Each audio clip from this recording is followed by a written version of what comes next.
think we're live. Okay, good. Welcome to everybody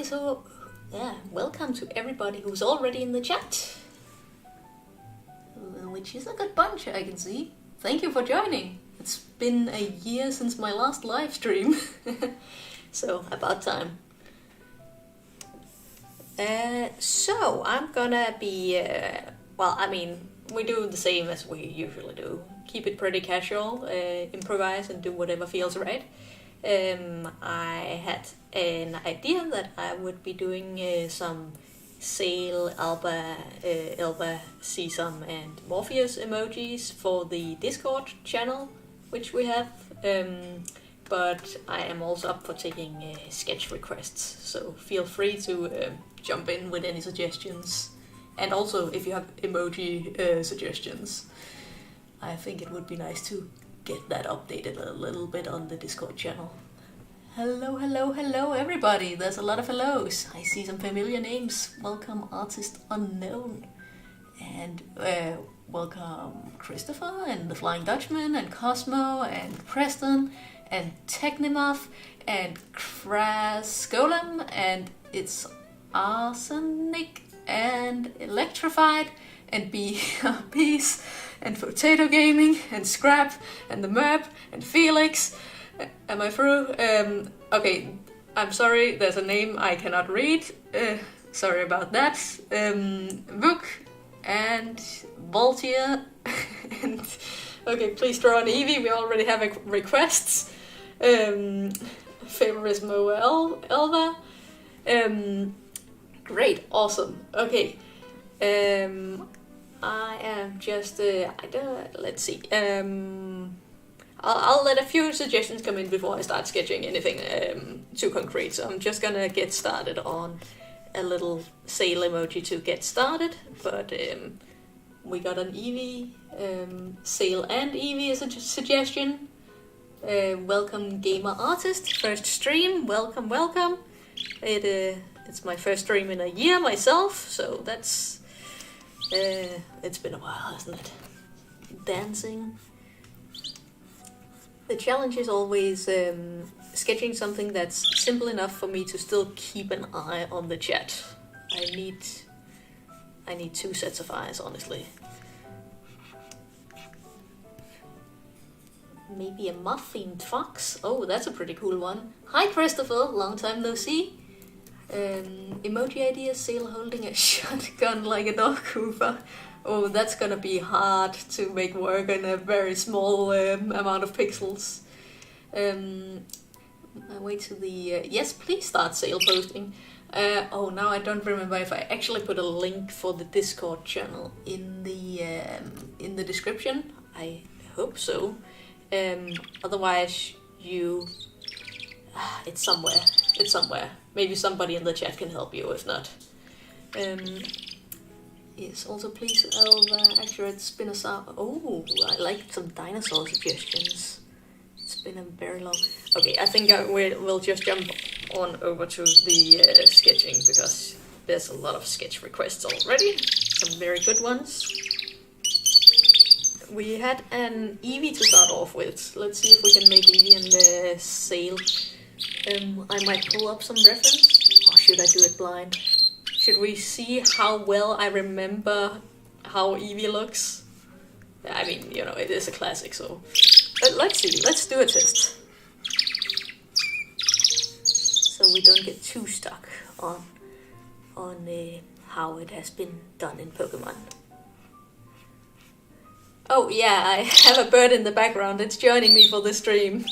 It is long past its bedtime, but he really wants to sit here and start singing directly into the microphone. Let me know if it gets too loud. I should have put my webcam up where the bird would usually be and do a bird cam as a co-host sort of thing for streaming. That's a good idea for another time. Now another bird is joining. Oh, now I have a bird on my microphone stand. So that's fun. I have 3 birds and they are all on the computer now. You guys are getting the full bird soundtrack. They're not all singers though. It is canary birds.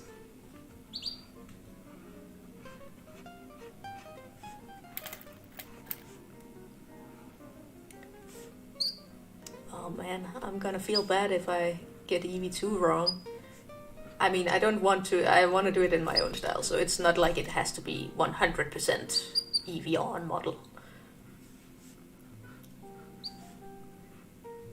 Does it usually have, the little brown spots that the Pokemon get when they're extra cute? I don't recall. I think it's just like most of the time.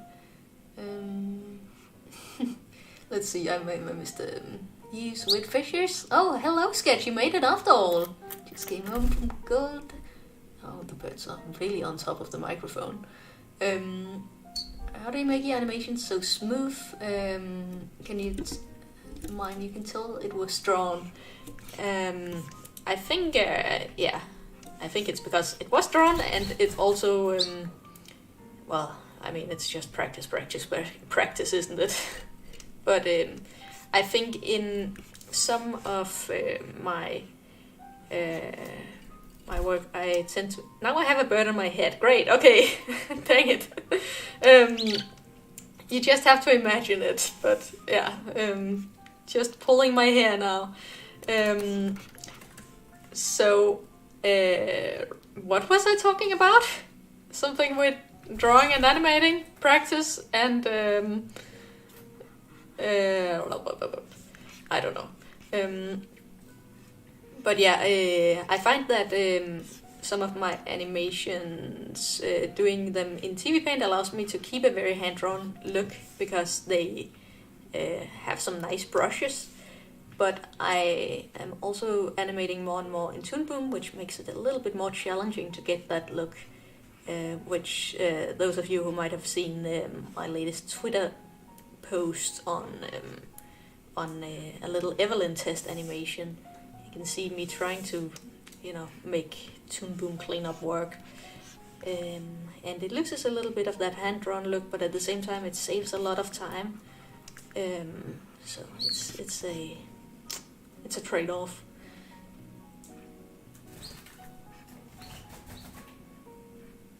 I am not getting Eevee quite right, I feel like. Maybe I should just have pulled up some reference.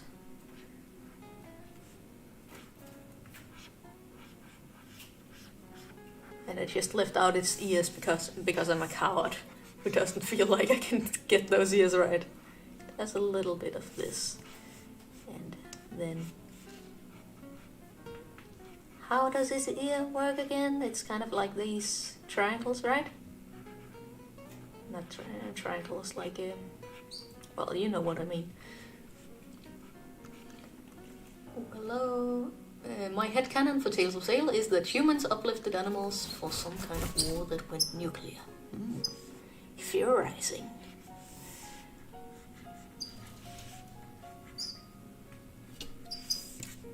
Okay, this Eevee is not going amazingly. Let me just... I think I'm gonna jump on to the next one, but before that I'm gonna pull up an actual Eevee and see what it looked like. Let's see, I'll show you guys as well. We can compare. One moment. Okay. So that is actual Eevee, yeah. I mean, yeah. Missing some details, but the general idea of it is there. Tales of Zale appears to take place in Canada. It's Northern Hemisphere for sure, but I'm using a lot of, well, I mean, it depends. I think I'm getting more and more close to using more European architecture and, different stuff as a reference. What were some of the other requests? We had a Spinosaur. Wait, did it have to be scientifically correct? I'm actually gonna look up some reference now. But Spinosaurus had all of that debate about its tail, right? Recently. Black cat with wings? Yeah, there's so many birds in the background because I have some canary birds that are past their bedtime and really wanting to join in the stream. I tried to set the stream as being late to wait till they were asleep, but no, they wanna be part of it. Let's see. Why do you draw mostly in simple shapes? Let's see. I got a cat with wings. I saw a black cat with wings, so I'm gonna just sketch that in the meanwhile. And asking if I picked that up during Wolfwalkers. Yeah, I think Wolfwalkers really helped cement it. And I've tried to make it my own since then. But in general, when just getting working with animation and getting an education in it, that's a shortcut that we learn pretty quickly. It just has to do with construction, but creating some stuff that has straight versus curves and has something that can be simplified into some very simple shapes just helps making it more manageable when you have to draw the same drawing so many times and keep volumes tight.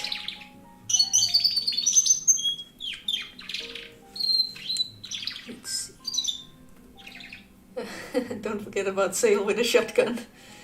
Hello, I'm a big fan of yours, of what you do, and I am excited for that you're live. Thank you. I'm also excited to be live. I need to, I don't know, get a little less rusty with going live, multitasking. Not that I was ever good at it. I'm always struggling to do multiple things at once. But it's fun to, be part of the chat and see what y'all are saying and try to draw some stuff. I feel like last stream I got some really nice sketches out of it. Yeah, right now I can feel that I need a little bit more of a warm-up, but that'll come.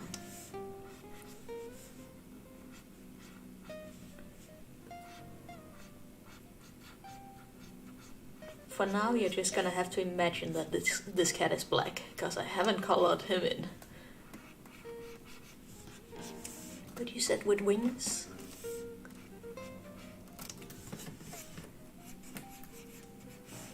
Let's see.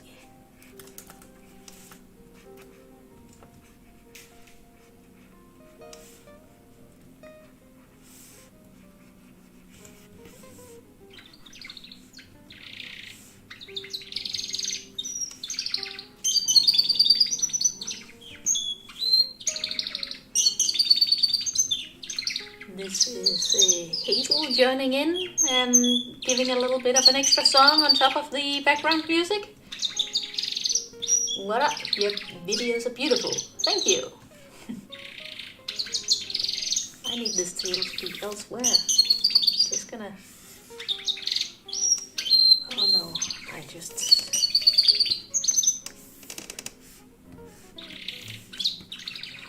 gonna skip out on this wing. Get a little closer.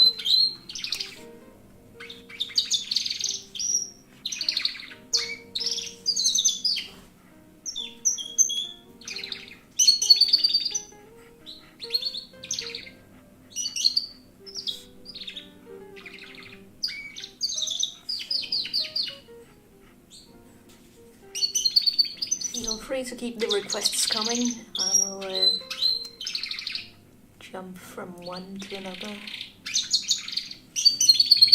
as it makes sense.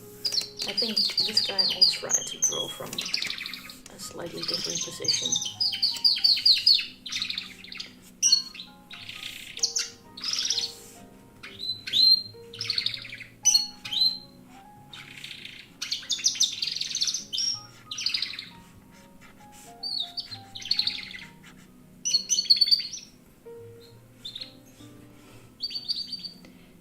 fun fact. Choose beef metal fast sets into plasma. That is a fun fact. A little scary.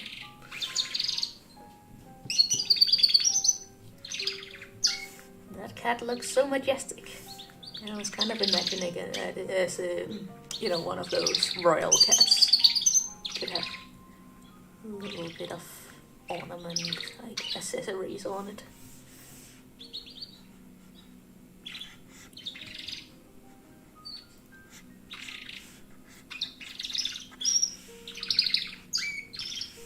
I want it to be very thin, kind of have that classic cat body shape.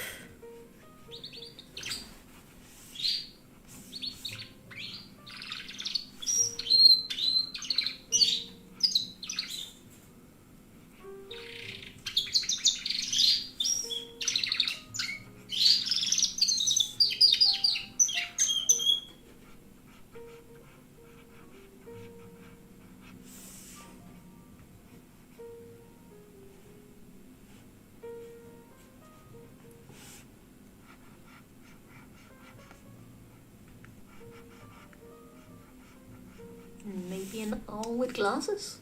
That could be. I like drawing owls.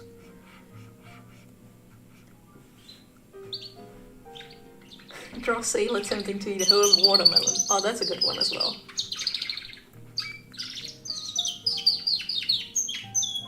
Actually been a little while since I drew Zale, because we've been just storyboarding. Well, I guess I was drawing him sort of there.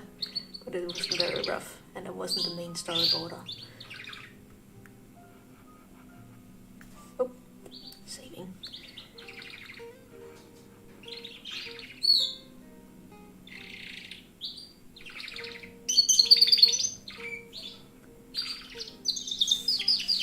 Now the wings.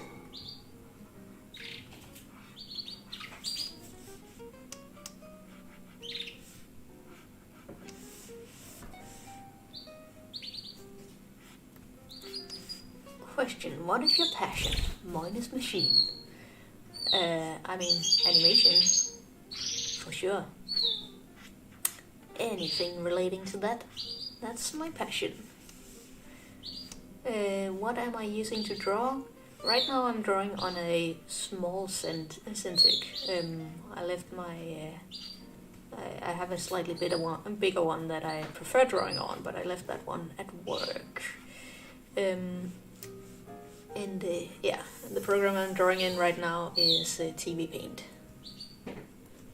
Oh my god, we have 49 concurrent viewers. That's a lot more than I'm used to. I guess the Instagram boom, and the fact that I posted it over there made a little bit of a difference. Normally I don't advertise it that much.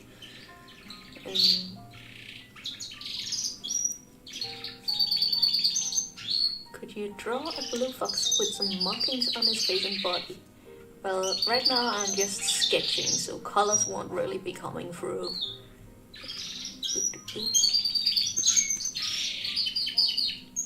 But possibly.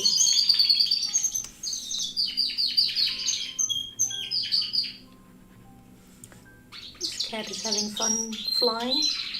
Might be his first flight.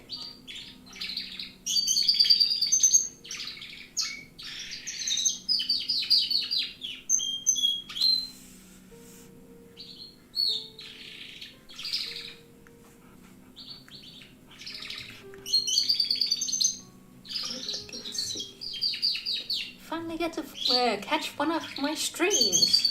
Yeah, well, they are rare and far between, so glad you finally made it for one of them.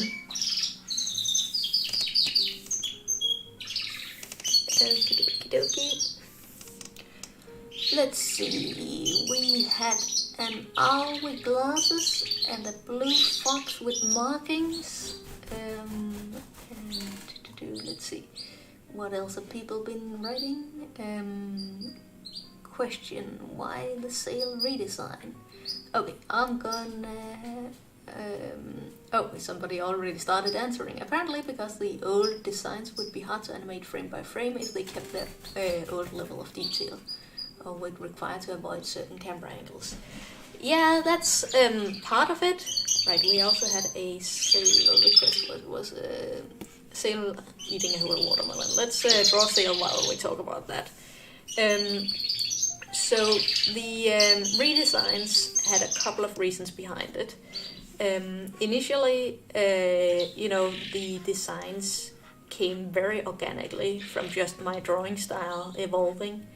And I noticed when we were doing flickering lights that despite there being reference material and everything, that it was hard for other people to really hit that style, because there weren't super duper solid rules of proportions on faces and body and everything that one could follow, and that comes sort of down to that thing with the simplified shapes again.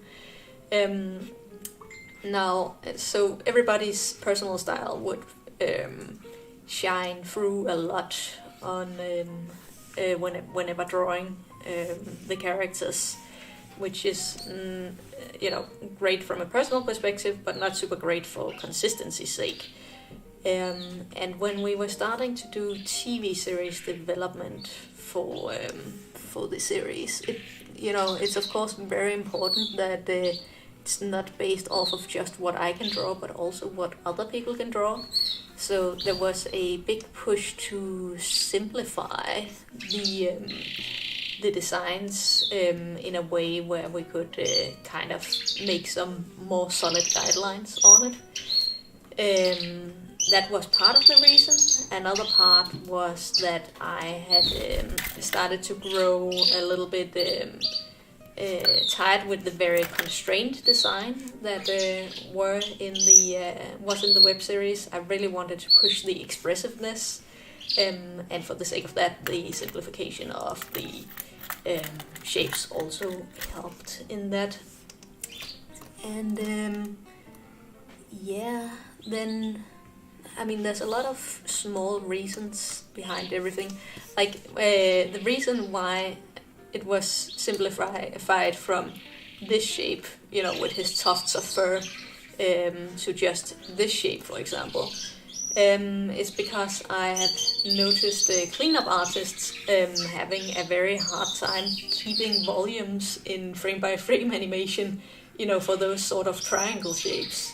So while we won't be avoiding them completely in a main character like Zale, I wanted to get ahead and make life a little bit easier, because otherwise we can spend a lot of resources, giving retakes on that one aspect rather than actually focusing our energy on the quality of the animation.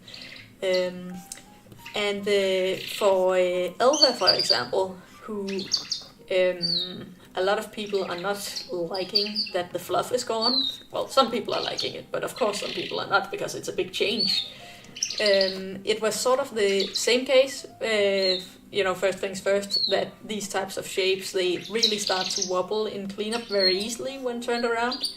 Very hard to keep volumes. I can, push myself to do it, but in a quick TV series production, it's a lot of extra trouble to add to things. And another thing was that I always struggled in the web series with Alba's quarter view, which is one of the most important views. Her front view, totally fine, easy peasy silhouette, very easy and manageable.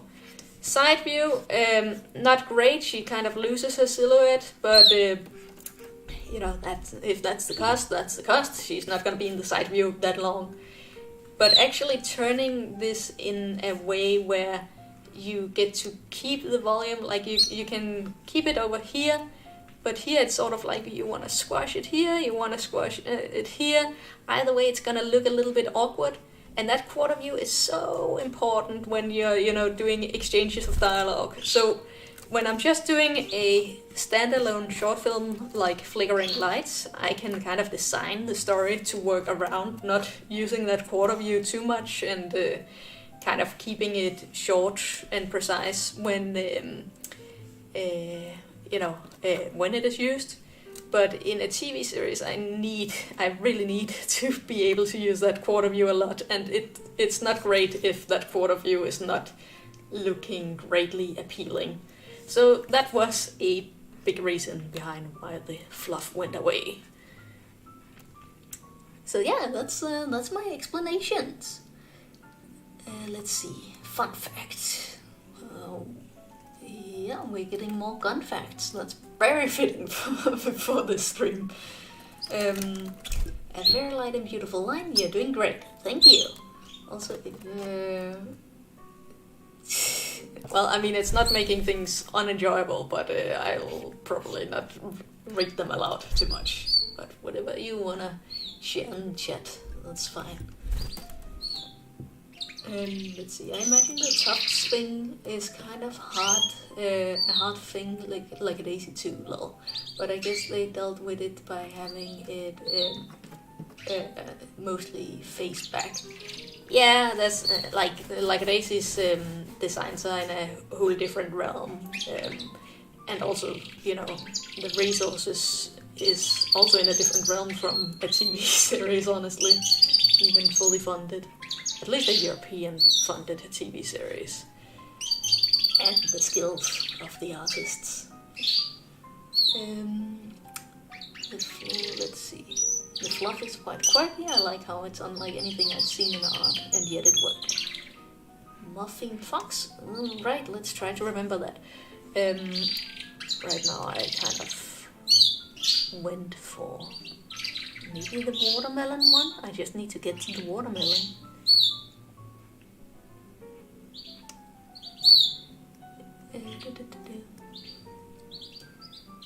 Powerful for Tales of Zale to become a fully fledged series. It is within the realm of possibility, yes. Right now we're taking steps, but how things are with that type of thing.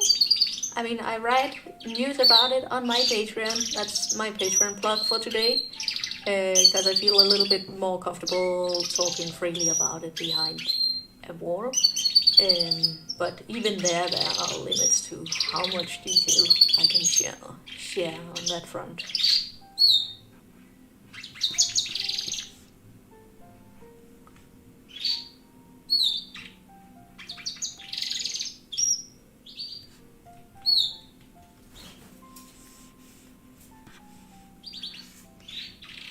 I don't know how he's gonna go about this watermelon. I don't know. Let me just see. You might need to jump it.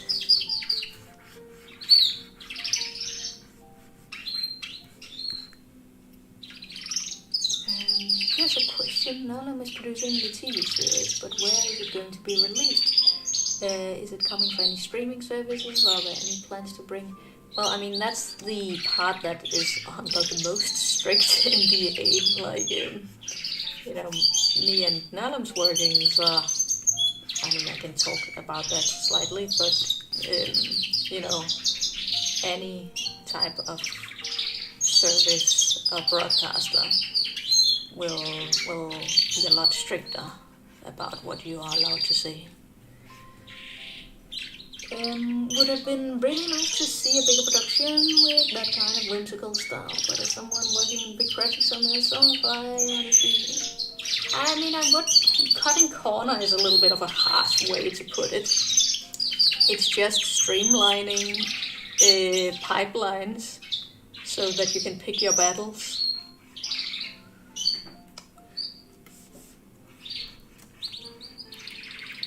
And I quite like the designs we ended up with. I can actually, let me just let me show you. This I am allowed to show.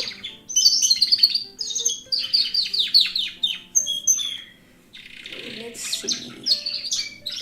Do we have some of... okay, I don't have the oldest explorations of Alba. You can see there was still experimentation with getting the tufts in there. Yeah, but no, I don't have the big what do you call it, like brainstorming paper. But yeah, we did experiment with it, but I also really wanted to get more barn owl in there. So I wanted to find a way also to distinguish alba and sesame between one another. And I do think that there's a lot of charm in this sort of tuft. So you can see, I quite like getting these shapes in there. And you know, another element with the side tufts was that they were really ruining her silhouettes in a lot of poses. So yeah, they are really singing. You know what? I'm gonna turn off the light and start working in slight darkness so they will go to sleep. Yeah, but lots of going back and forth. This is a little teaser with some of the types of stuff that we share on the Patreon. Let's see. Lots of just testing out things before we get to some of the final designs.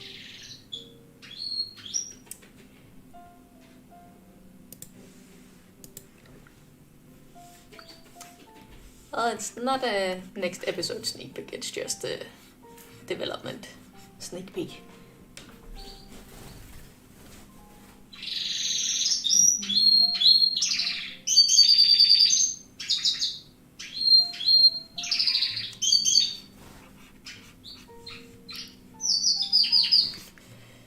I'm getting so distracted by everything.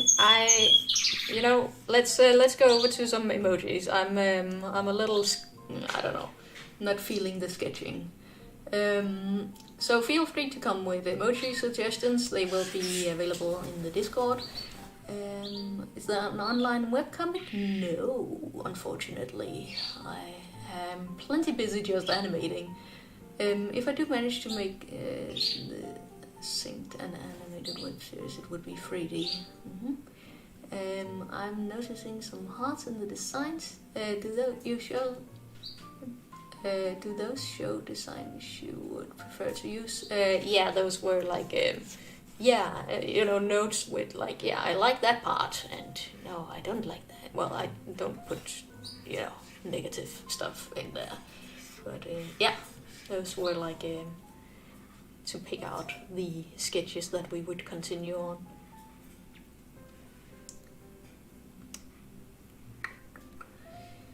And because of that, I think it would solve the problem with Elba. I did not read the Hello Power of Night. Ironically, but that was the making an animation project in 2024. Indie animation. There's a lot of indie animation these days. It's nice to see a renaissance.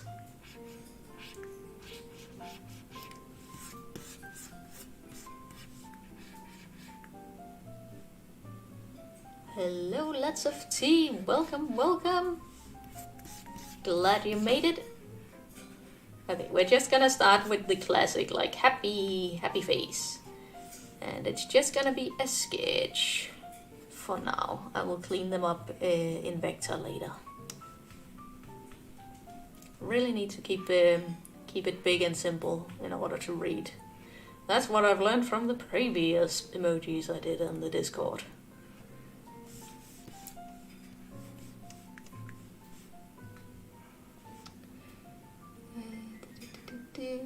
Do you consider this a big story, like several episodes per season and plots, or a concise story?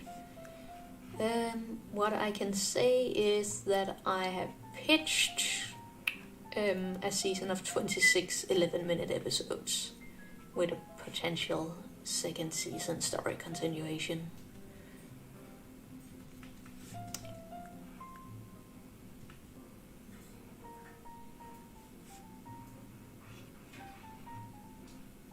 See, now I want to put like stuff like this, but it's not really gonna read well.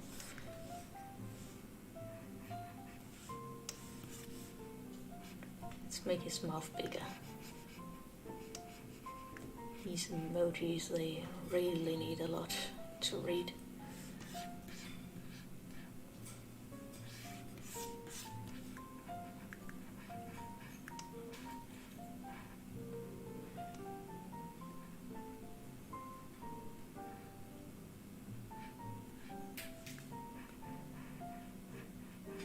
Sure, they would be easier to animate if they weren't 3D, but I really like the charm of 2D.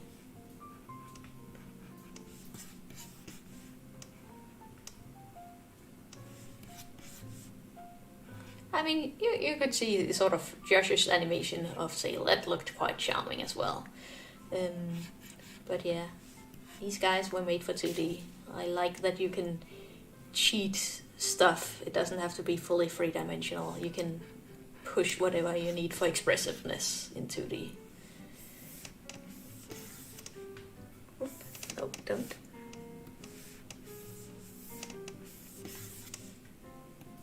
Let's see. We've got ourselves a happy Zale for starters.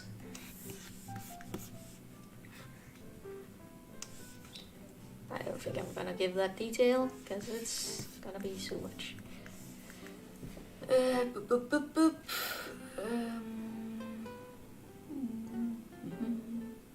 Let's see, how long do you think until the next episode is released? And will it be on Apple TV in America? Ah, I can start with giving a little bit of insight to how these things go. First of all, I am in Europe, which makes the path to TV series different from if you were in the US, which there are pros and cons about. One of the pros is more story freedom. Well, if you get into the right sort of sphere of people. Con takes a long time because you need to get financing through different funds and broadcasters.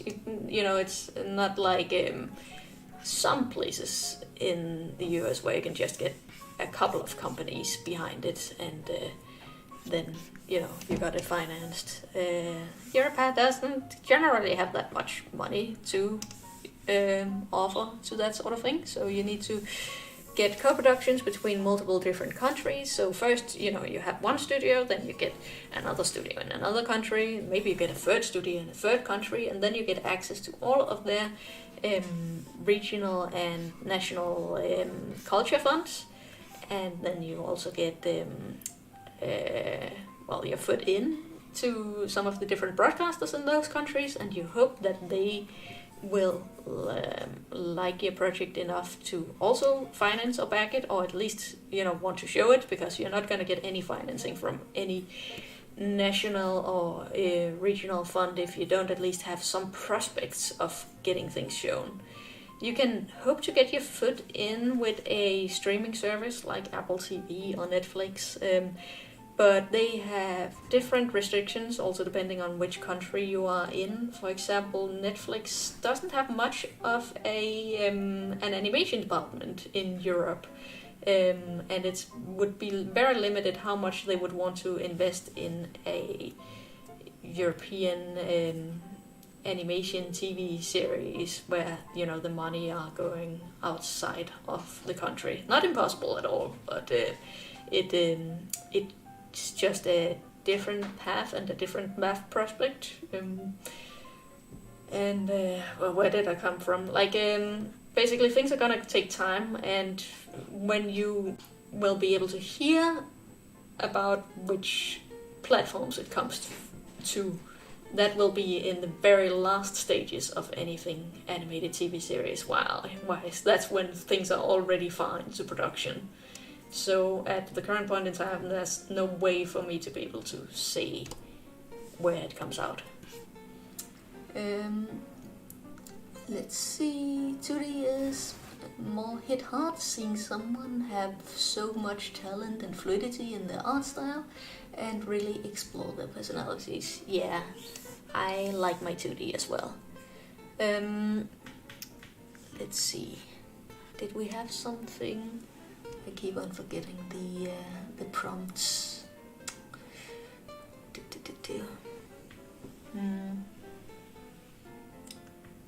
I will just draw another flying cat while I think about the prompts and try to remember them.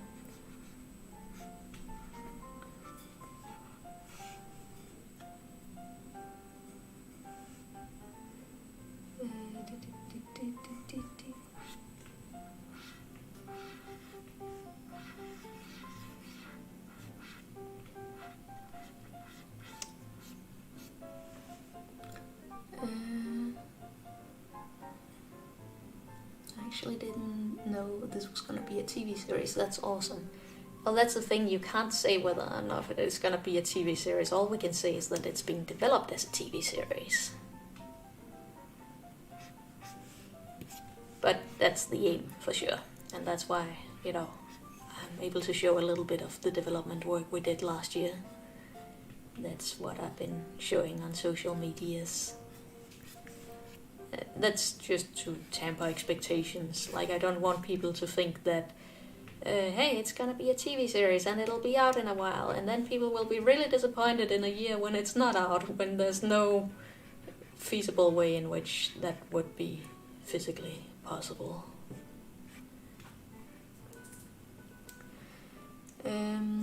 That on Netflix is so expensive, many might not see it compared to, expensive, see it compared to other services. Yeah, but it does have the pro of at least, being available in other countries. What happened to the humans? The moth-themed fox. Thank you. Moth-themed fox. Yes. Let's do that one.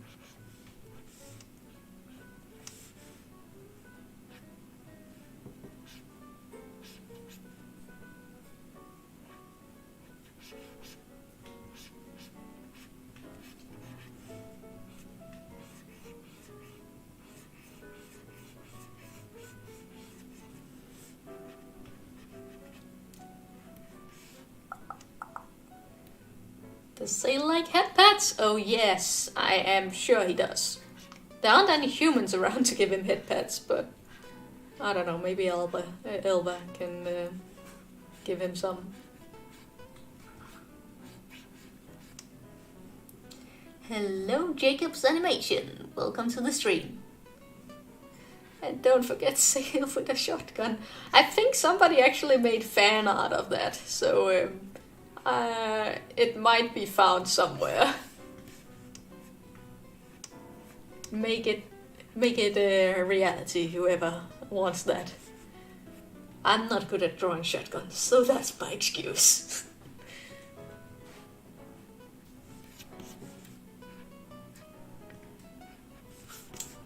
Now let's see. What type of muff? I mean, we can definitely give it that classic muff fur around the neck. Maybe it should have some extra legs as well. Just tiny ones.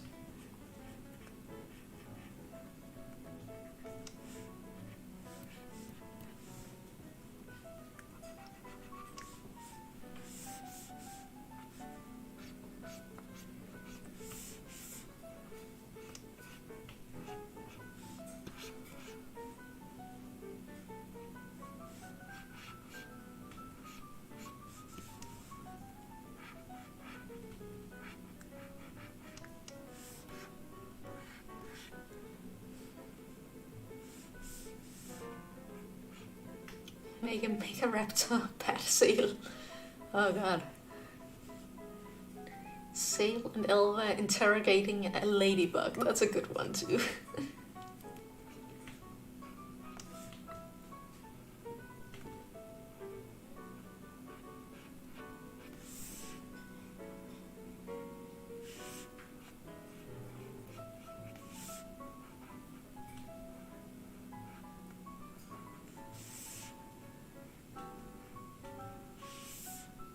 Let me just look up some moths on my other screen. I know there are some really cool moths. I'm just going sort of generic with it. But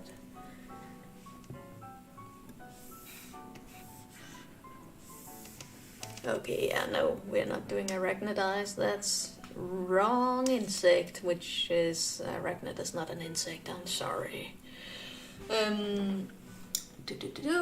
Let's see. This is just Point Crow's chat now, is it? Huh. Do you have any tips on naming characters?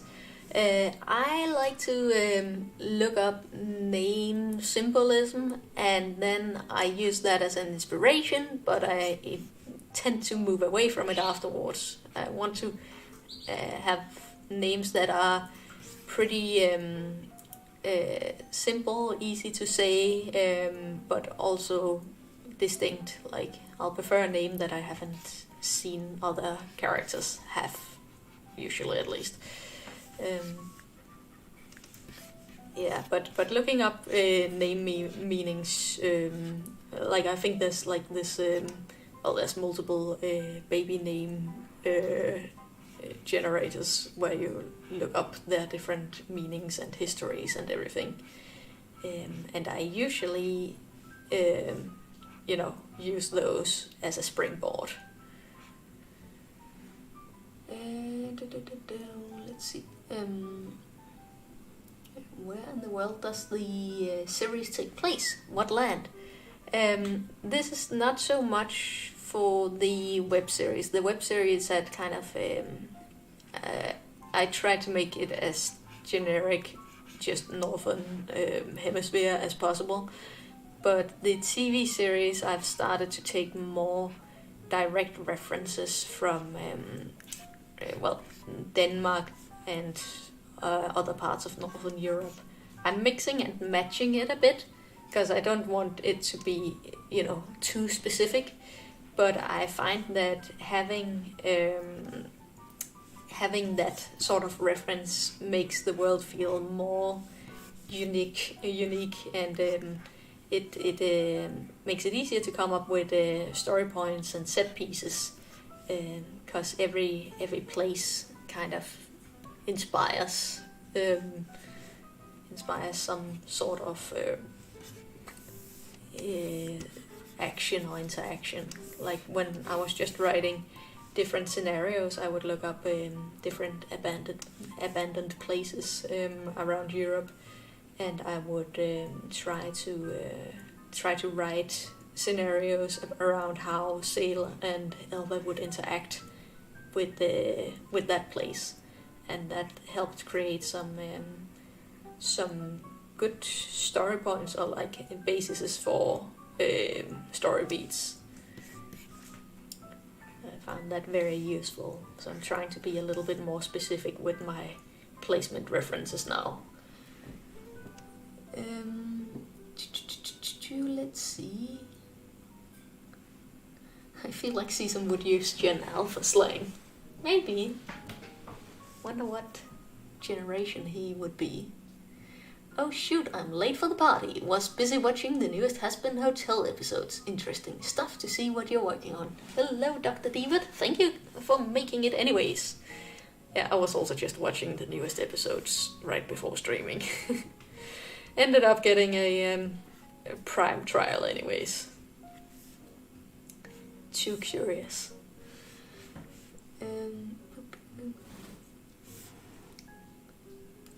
Morpheus was never intent on harming Elva nor Zale, as on episode 1. The cats would have continued in the chase, but he chose to stop with "that'll be enough," proving he did not mean to harm them, at least not in that episode. He is more of a neutral character while retaining dangerous side and being more scary in a sense. He's never truly harmed them yet. Yes, good point, good observation. Wasn't Elva's name changed at one point? I try to still call her Elva in, online discourse. People are already a little bit sad about the the head fluff's going away. So I feel like me announcing that her name changed a little bit would not be appreciated by everybody. But yeah, let me just be honest. Her name did change a slight bit.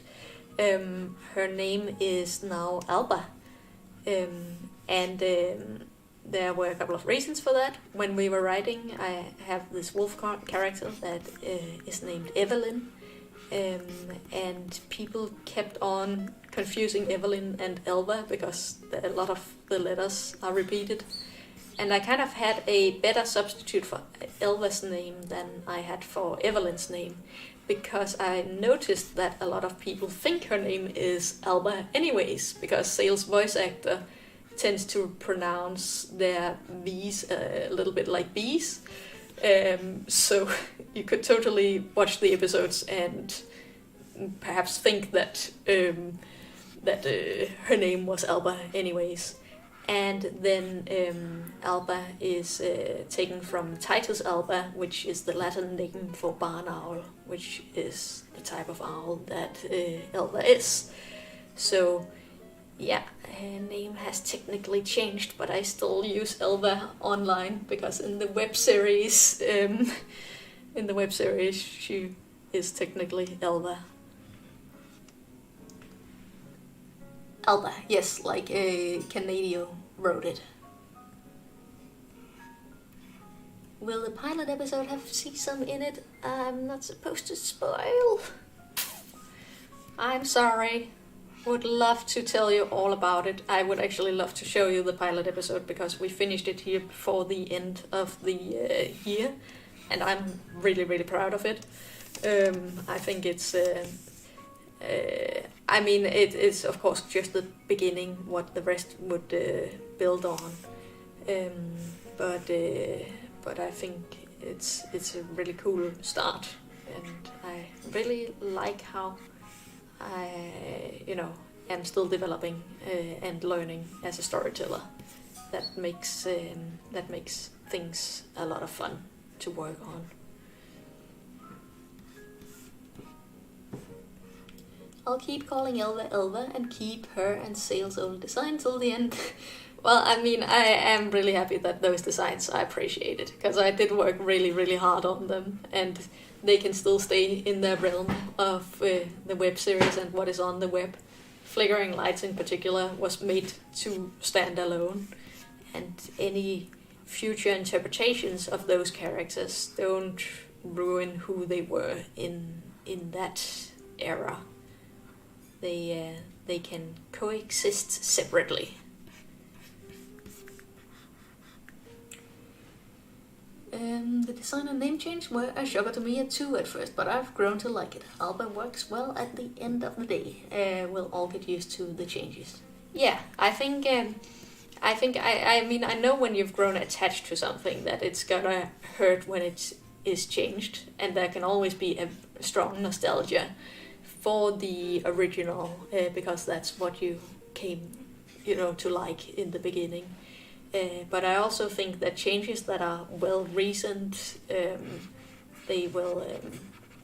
I mean, you can't go fully wrong as long as the logic is in place. I don't want to be constrained by the past. I want to build on it. I wonder why Zale has a compass. Yeah, that's gonna be fun to unveil, and get more into, the details of. How would you describe the tone and feeling of the pilot episode? I'm gonna stay very vague as well, because I shouldn't be talking too much about the pilot episode. But I think I'm really pushing the adventure. I'm keeping it a little bit more light, but that's also because I want to make room for some of the darker elements we're aiming for a little later. And I am really pushing, the charm of the characters and their interactions. That is my general aim. Let's see. Will you change your drawing style in the future episodes again? I mean, probably not if we get to the TV series point. That's when things are locked down. That's why things really need to be fully explored. All options need to be,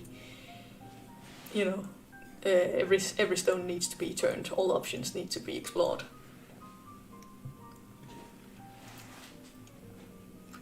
There's so much fun and amazing and show so much emotion and adoration. Amazing job with the show, and I'm really excited to see where it goes in the future. Thank you! Greetings from Mexico. Hello, Oyo Quinski. Greetings from Denmark.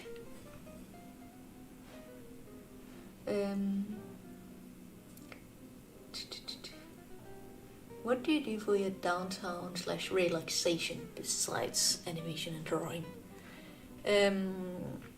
I try to get a little bit of culture, like I go to the biggest town nearby and catch a theater play or something that,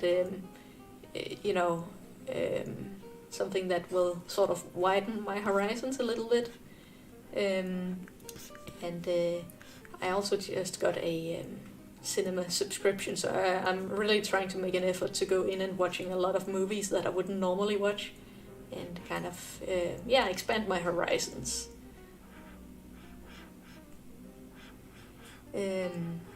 So that helps feeling a little bit more enriched, and I don't know if it always relaxes. Sometimes, it can also work you up or give you something to process and everything.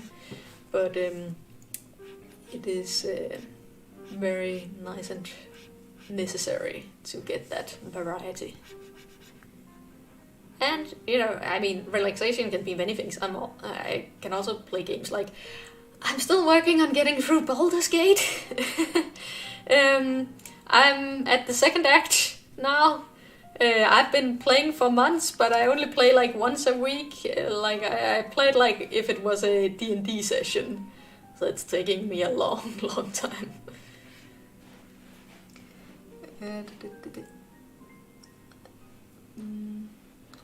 We all know there's a lot of NDA stuff, but I just want to say I wish you the best for the pilot and getting the ball rolling on a full series. The characters and world have so many interesting stories. Thank you.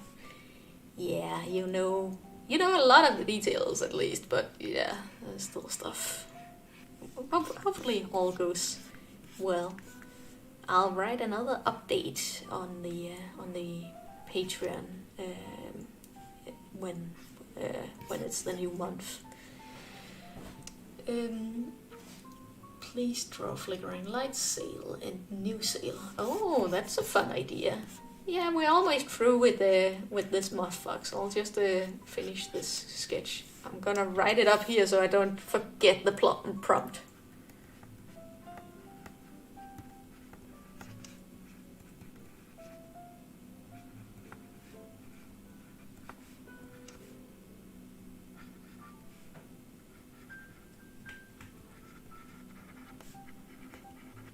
There we go, now I won't forget. Where does the inspiration/idea for Tales of Zale come from? Tales of Zale sort of got to develop very organically because it's a story that I started when I was around 14 years old, and it's something that I've iterated on a lot. But I guess something that got the ball rolling was sort of the Guardians of Ga'Hoole series. There's also a little bit of post-human world hints, or at least abandoned complexes, and some of the logic and tone of that world. I feel like I've answered this question a bunch of times in previous streams, and I can't. I'm trying to recall what I answered so that I keep things consistent. But it's been a long journey for this series, so there are multiple answers. Yeah, but let's go with that one this time around. Last of Us references. Well, I haven't played Last of Us, but post-apocalyptic worlds tend to sort of have some similarities.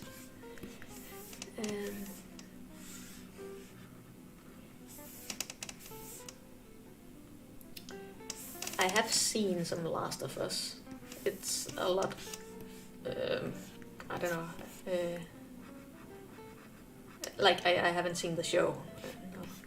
But I had somebody I knew play the second game, I think. And you know, me sort of looking over the shoulder.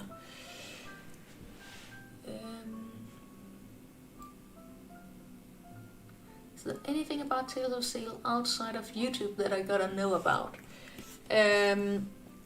I don't know. I mean, depends on what you're looking for. But if you wanna stay up to date, you can join the Discord server. I think there will be some links in the description to stuff. We just put up the shop again, where let me just show. Boop, boop, boop.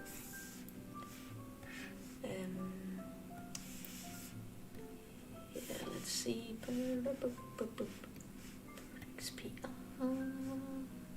shop. Where's?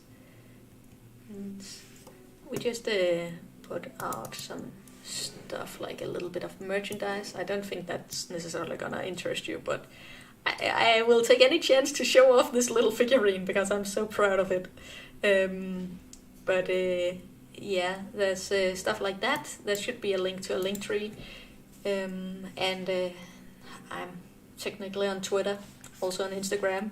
So you can, like, I tend to update those places a lot more than I update my YouTube. So if you want to stay fully Tales of Zale up to date, you can look at any of those places, or my Patreon, but I feel like I already plugged that enough, so let me stop doing that. Okay, that was the Moth Fox thingy. Flickering Light Zale and New Zale. Let's see. This is so cute, thank you. This one was a fun one. Good prompt.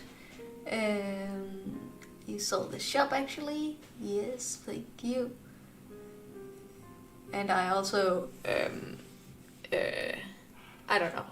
I think it's nice to open the shop once in a while. There's an artist alley once a year over here, so I feel like I might as well make some merchandise for that one. And then, you know, I'll have some leftover stuff, and then I might as well sell it, you know, in the online web shop. But it is also January. I just did not have the excess, you know, energy to open it during Christmas or, you know, any time when it would have made sense to sell stuff. And yeah, those figurines, the price are a little more expensive than what I would have liked, but I can't sell it at a loss. That's what we get for being hand-painted.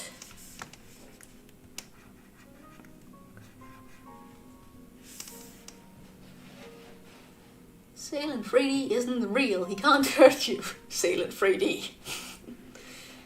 Hello, Josh. You made it. Welcome. It is, 5 a.m. over there? Pretty amazing that you got here. Is the VA for Zale from the short gonna be the VA for the series? No, not at all. The short, which is kind of, it's a clip from the teaser we made, but you know, the teaser doesn't have full sound mixing, so I feel a little bit awkward about posting the full thing, and it's also nice to just show a little bit at a time. But yeah, the point of it is mainly to do a proof of concept of, you know, showing that the characters will have kids' voices, But kids have this tendency to grow up, and they grow up so fast, I tell you. So no matter what, whatever voice we have for pilot or teaser, chances are that their voices are not gonna be the same by the time that we actually get to do the TV series. So it's mainly for the sake of proof of concept. At some point I might be posting a clip of Elba speaking as well, and that's definitely not the final voice either. Elba is a really difficult character to cast, especially when looking for kids' voices, because you don't want her to be too shrill or high-pitched, then she's just gonna get annoying. So we're gonna be looking for a very unique voice when the time comes. But we don't have that many resources to do big wide sweeping casting for just proof of concept stuff. So that'll have to be one thing at a time. Question: what Danish cartoons, movies and series have you seen? Because I want to see Zale meeting Rita from Jungledyret Hugo movie crossover. Well, let's see if we can get Rita in here. I might not. It's been so long since I watched Jungledyret Hugo, but we can see if we can do a Fox reunion between as many Fox characters as possible here. First, I need to just... You can see how, my way of drawing Zale now is kind of shining through even in the old design right now. Let's see, I used to do a little bit of a chip in his ears here, so it might not be a complete spot on classic Zale. I would need to do some serious reminders kind of to find that in myself again. I drew him for so long during Flickering Lights that when I was done, I just really needed to, loosen up in how I drew him and reinvent him. Because, I was starting to feel really constrained and like I was holding myself back from growing in ways of expressing this character.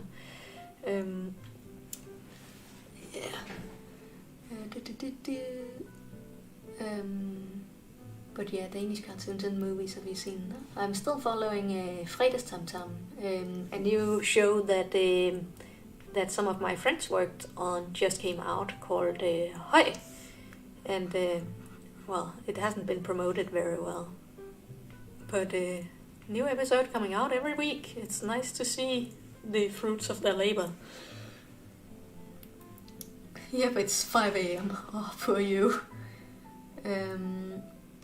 How do you choose your voice actors? Like, are there any age limits to them? And is it based off of how it suits the character? It depends a lot. For the child voice actors, there's not an age limit, and it depends a little bit on what resources we have at the time.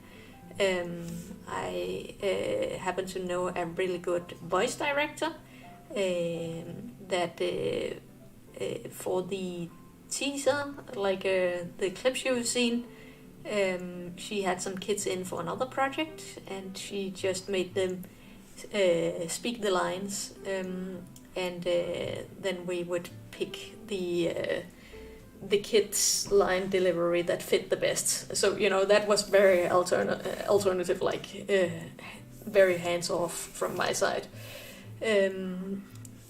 But for pilot, we got some demo tapes, and it was very much based off of the demo tapes and the deliveries and that we chose the voice actors. For web series, I go classic web series, like I hold down an open audition that people can just join in for. But it's been a long time since I had to do an audition like that. Do you have a voice actor for the pilot already? Yeah, we did get pilot voices in. That was part of the rush before before Christmas. That's that was a lot of work between the beginning of September till end of December. A lot of stuff to do. Yes. Now I'm feeling a little bit more free on my time, and I'm enjoying it right now by doing some sketching and drawing other stuff. Let's see. Yeah, a ton can change between the short style test and full series. Absolutely, yes. Yeah. Some of it is proof of concept, and you need to hit the ground running. But it's a starting point and a springboard.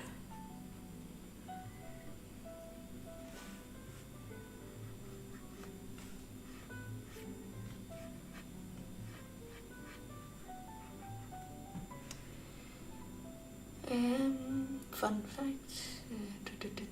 Love to see this comparison. Did you learn animation in school, and what animation program do you use? I'm trying to learn Procreate Dreams. Hello from France. Hello. Hello from Denmark. I was taught at the animation workshop. I already learned from just doing indie animation, but it definitely helped a lot to go to a school also just to get inspired by peers and get access to a lot of different teachers that could show the ropes. And I am right now animating in TV Paint, but I've started animating more and more in Toon Boom. It's a difficult balance, right? Because I really like the traditional look of TV Paint. And if I had all the time in the world, I would probably use the brushes here. But I'm also aware that I can't keep spending 3 years on one 11-minute short. I mean, I can do that once in a while, but if I want to make series and put stuff out there, I also need to be a little bit more efficient with my time. Also, because I'm not getting any younger. I am able to stave off work injuries, but who knows for how long. So I started working more on Toon Boom because that's what productions have been demanding.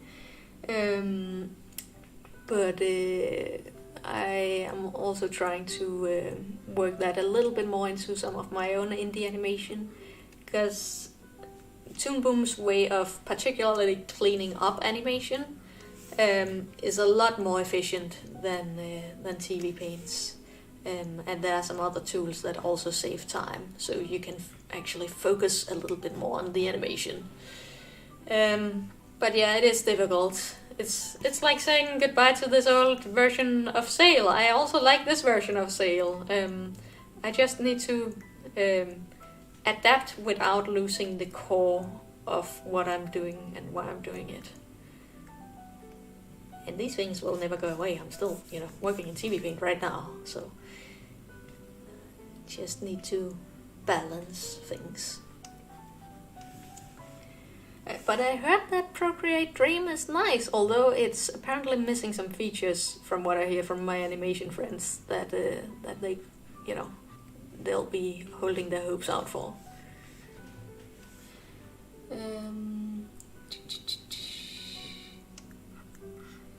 He looks like he's bugging his head out of a pot. Hello and welcome back, gamer artists. Just imagine, you're lucky you've been working on flickering lights for 3 years. Heading in 5 years for run from royalty, hopefully the last. Well, yeah, you also went for double the length, to be fair. But you also redid your animation, and if we're being very technical, I also started working on flickering lights, I don't know, back in 2016 or something like that, and then I also redid the animation. Yeah. Life is not easy.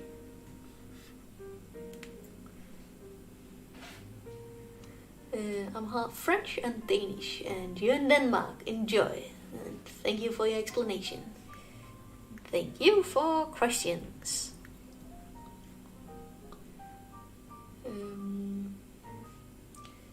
how did your indie YouTube animation go from short film to full-on official TV series? I'm just blown away from your journey. That's a big, very long question. But I finished my animation education in, what was it, 2019? And that was after having finished a couple of web episodes of Tales of Zale, and having done the having started the Flickering Lights episode and then sort of abandoned it.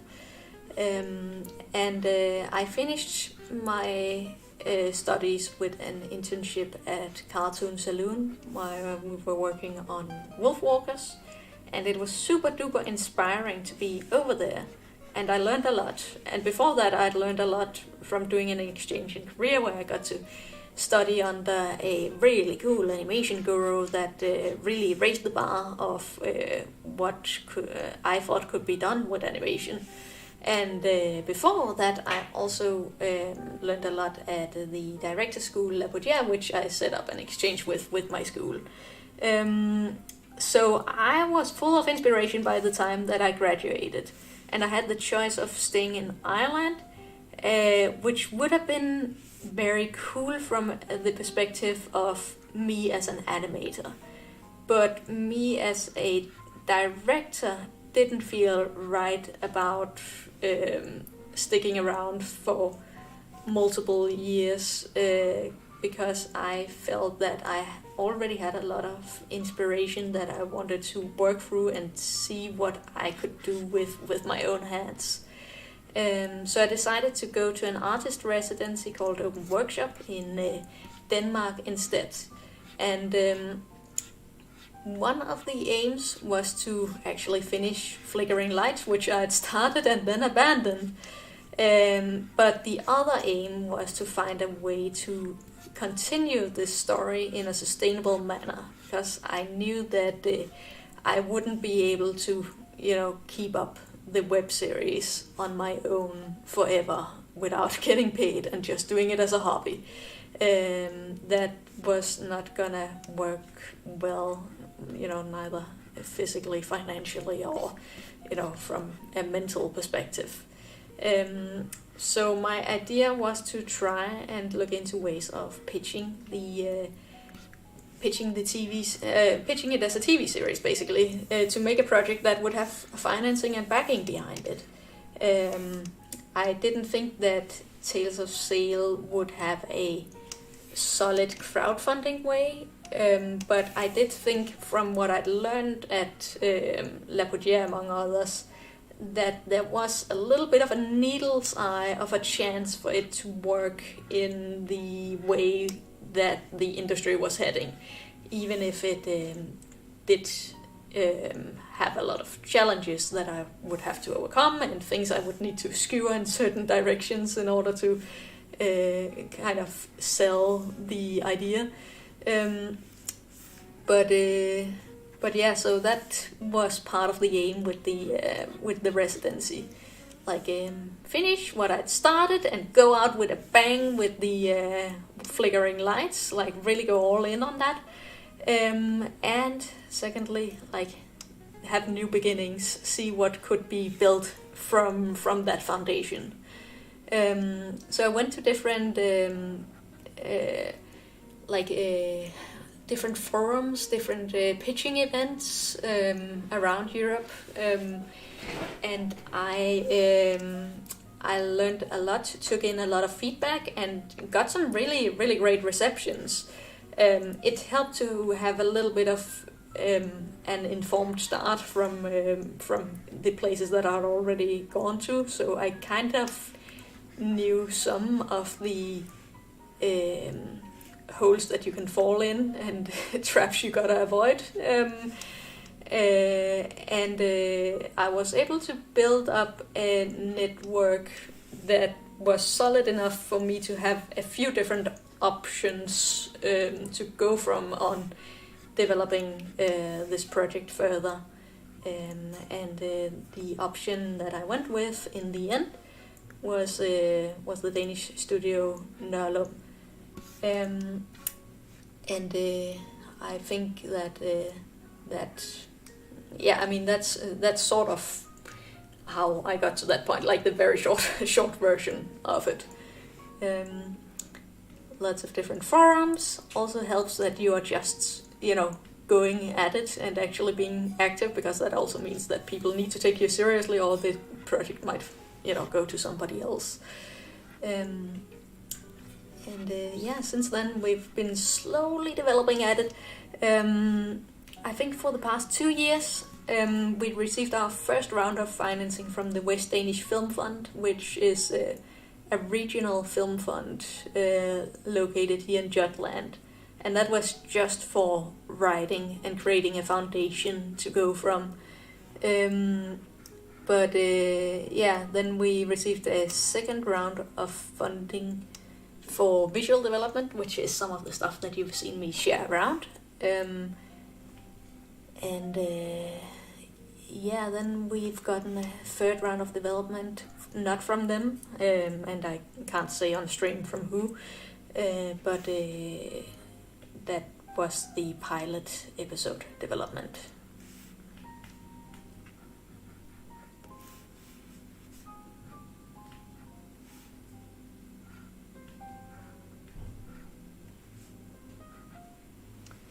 Okay, now I missed a lot of the chat. Let's see, where did we go? Funnels are huge. Wolfwalkers, yes. But hard but true. Yeah, you need patience to be in animation.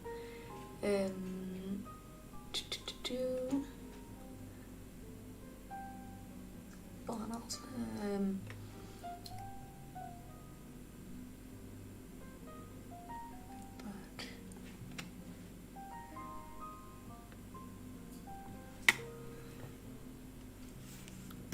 Okay.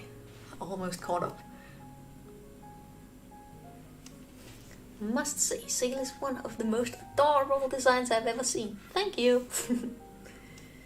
I'm kind of falling into drawing these two versions of Zale pretty similarly, just because I'm not looking at reference right now. I probably should have, but I also feel like, I'm already looking at two screens going between comments and my drawing tablet. So I am just going off of a feeling here. And both of them still sort of encapsulate my style.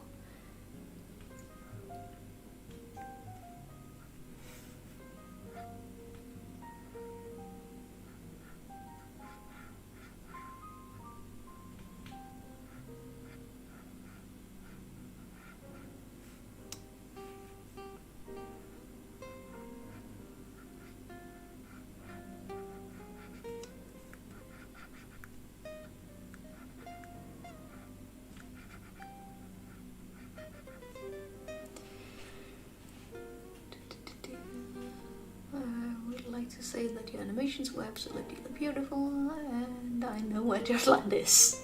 Yeah. Where did he get that scarf? Backstory. We'll get to it someday. But yeah, if you're curious about how he puts it on, it is like you would imagine. He's just like sort of pushing through, and this knot is already tied. Like, he did not grow thumbs out of nothing. That was very important for me to establish when we were adding that to his design.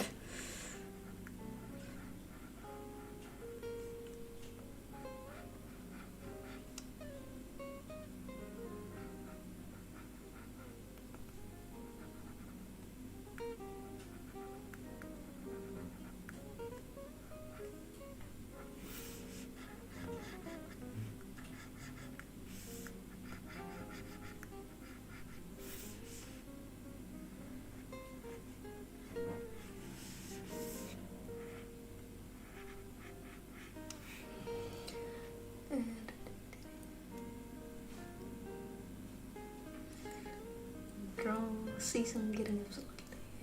I didn't even consider how he would put the scarf on, lol. What if Zale found a scarf while he was younger, put it on and wore it every day till he grew up and never found out how to take it off? So he just lives with it now. That's also an option. I guess if he really, really wanted to, he could get it off. But it is difficult because, the legs can only go so far up above the head and everything. Like, he is constrained by being a four-legged animal. Sometimes I'll sort of push it out a little bit more than I mean, it is animation after all, we can push things. But as soon as it starts looking too human, then it's gone too far.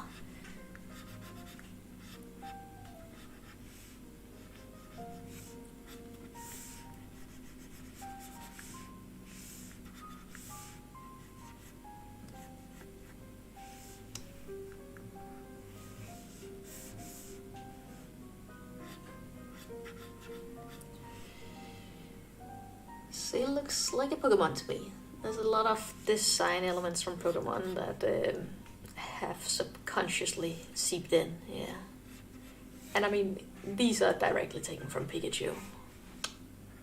Pretty much.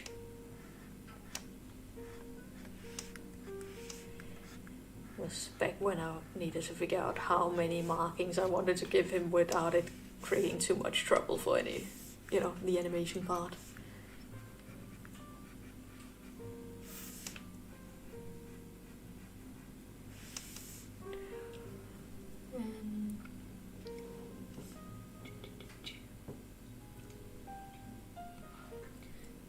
Can you use this little design too? Yeah, we can do a back-to-back maybe. Any character design tips? Well, I mean, the stuff that I've talked about with considerations, probably the best tips that I can give, but it also depends on the purpose that you want to use the design for. Because of course, if you're doing a character design for 3D animation compared to 2D animation, the rules and limitations and considerations are gonna be very, very different. Or if you're doing it for a comic or something entirely else. But for animation, really helps to have your construction in order and do very recognizable shapes that are easy to replicate. And then pushing the unique aspect. I saw somebody pointing out that Zale looks, the new Zale looks a little bit like a cat to them. And that might very well be on a standalone basis, but when they are put next to each other, like for example, I had to change Morpheus's design because we have some wolves that his design would overlap a little bit more with. And we needed to make each and every one of them distinct. So when they're actually, standing next to each other, all of these designs, they will look like very separate types of creatures, even though they're still from the same style universe.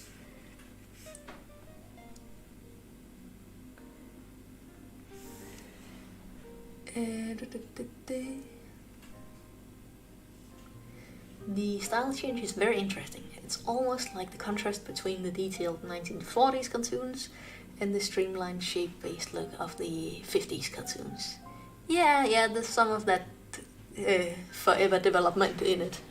It's also very much built on, the technologies and the philosophies and, just the priorities of each of those eras.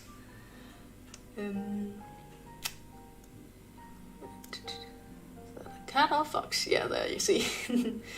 Alligating.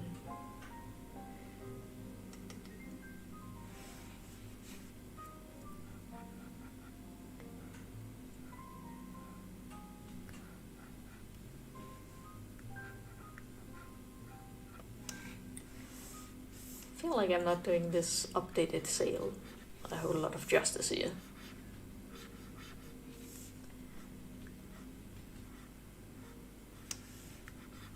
It's hard when the original Zale is sitting right next to him. I'm like looking at that subconsciously for reference, which is not what I'm supposed to.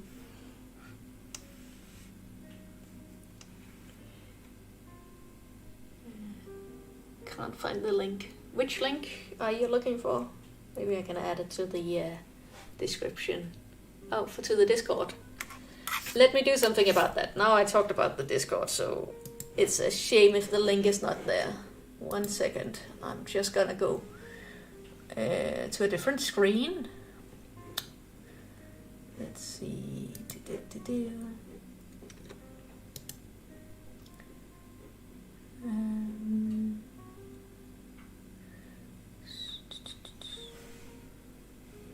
Invite people. Okay, I have copied the link now. Let's see. Edit.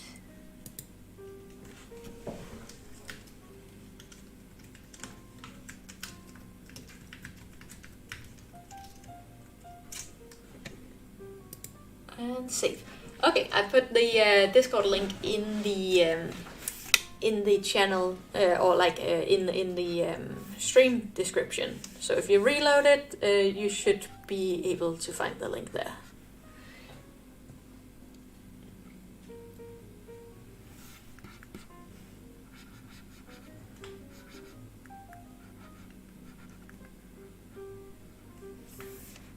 Okay, so it is actually slightly bigger.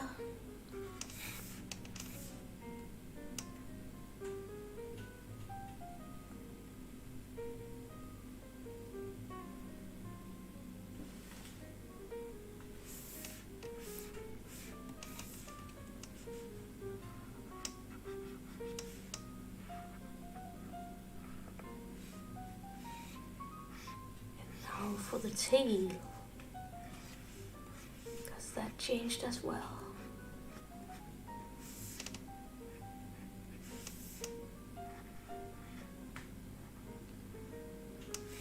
I do like the Zale. I just can't make anybody else able to draw him.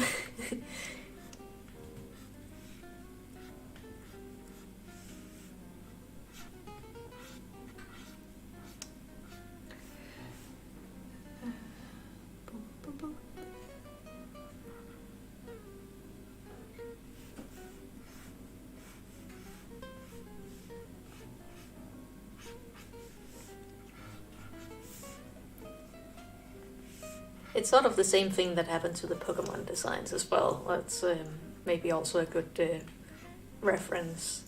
Ken Sugimura's drawings, I really like those original ones. But yeah, it wasn't super duper animation friendly, and it wasn't super duper easy to replicate.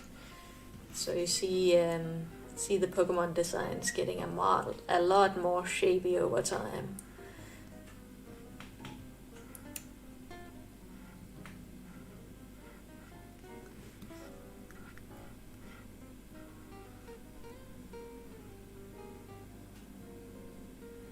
I remember finding the Discord server on your website and like nowhere else. Yeah, I keep on forgetting to share it. And to be fair, I'm also like, I mean, some of it is a little bit by design to not get it completely flooded. I like I don't know. It's a quiet server, and I like it being chill so I can keep up to date. That's not to say that people are not allowed to give updates and everything. Please stay active and all that. But it's nice to be able to keep track of. It's like an Easter egg you find when you search all of the links.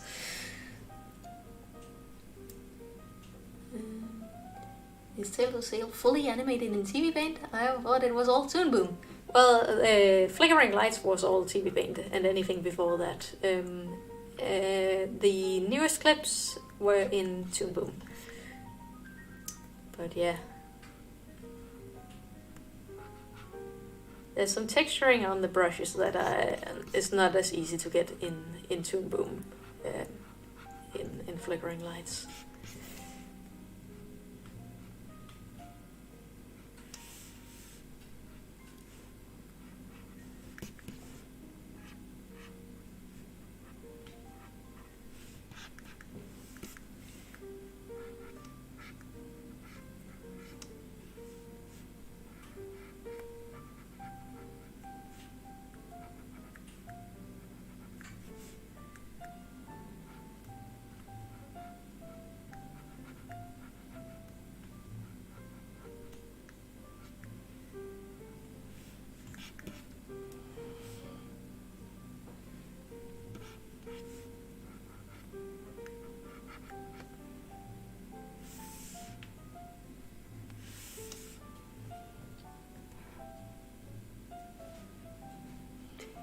Godt nytår, Sif. Hope everything is going well.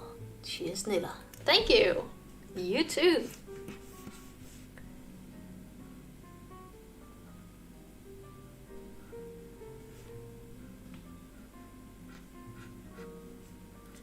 I am so slow at sketching when I'm streaming. My eyes keep going back and forth.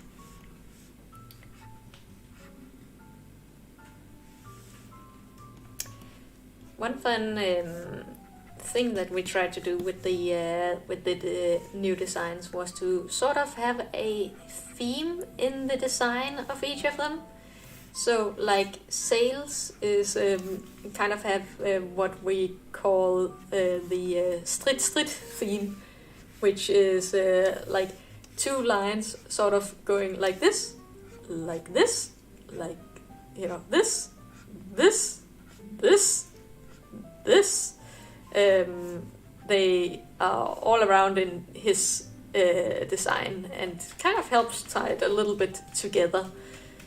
In Alba's design we have heart shapes, which maybe I'll let's see if we can get some Alba in here. Somebody requested the classic Alba, so we'll start off with her here on the side. What is your opinion on... Oh, well, I don't have an opinion on that, I think. Like a small little fox that befriends an old forgotten. There's a lot of lore I have missed there. This is so cool to see you stream for the first time. Well, first time this year at least. Do you plan on doing more in the future? I always plan on doing more whenever I stream, and I'm always very hopeful right after streaming, but I've also learned not to promise anything, because to me streaming is something that I need to be able to do to relax. And sometimes, especially when things are very busy, which things tend to get one way and other, the thought of, being on and streaming becomes more of a chore to look forward to than actually something that I just relax doing. And it's when I'm actually streaming, it's always really enjoyable, and it's really enjoyable interacting with the chat, but it's just the building up to streaming that stresses me out a little bit. So I need streaming to be something that I can just be like, well, I feel like streaming now, so I'm gonna stream. That sort of thing. So I try not to promise any more streams. They will come whenever I feel like it.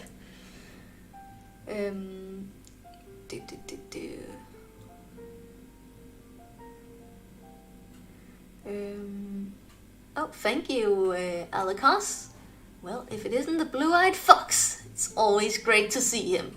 It's always great to see your profile picture as well. That's a very beautiful profile picture you got yourself there. There's a few people I've seen around social media using Zale as their profile picture, and it makes me happy every time. Because it's like, hey, I recognize that character, thank you!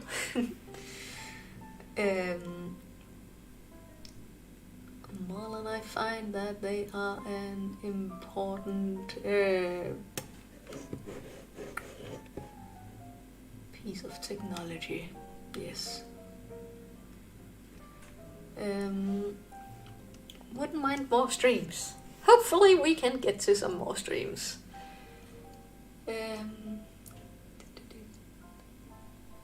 Want me to greet Noah next time I see him in town? Well, you can, but he also comes to Viborg every week because he works here. So maybe I should greet Noah. Now I know which Nilla you are. Sorry, I was trying to figure out. There's multiple Nilses. Look at these eyes. No fault, just goof.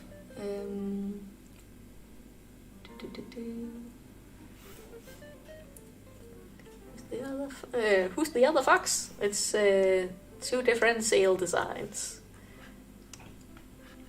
classic and TV series. So far, TV series.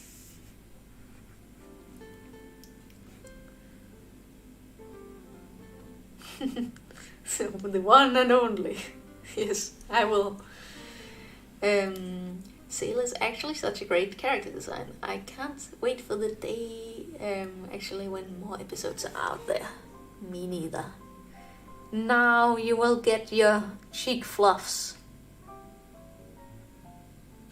The much requested Elva cheek fluffs.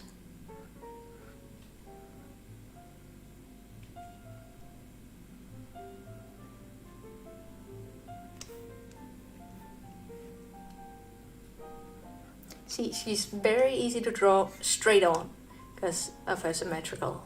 It gets a little bit messy when she gets quarter viewed. I always wonder if there's any significance in Zale's blue eyes, considering Morpheus specifically mentions them. Well, maybe. Maybe.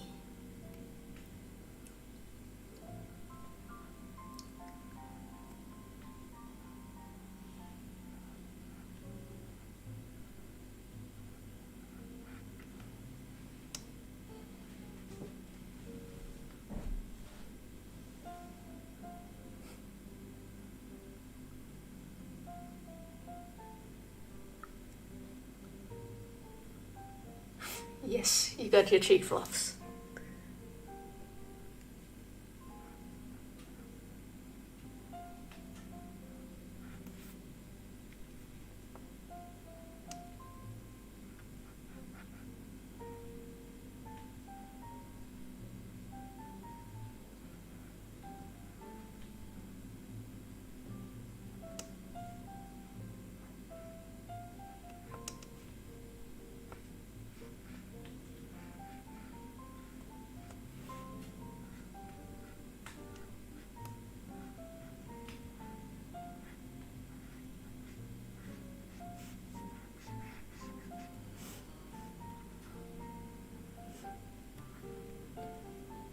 I have to go. Yes, I've been here from the start. I have to watch more later. Well, thank you for joining Play with the Fox.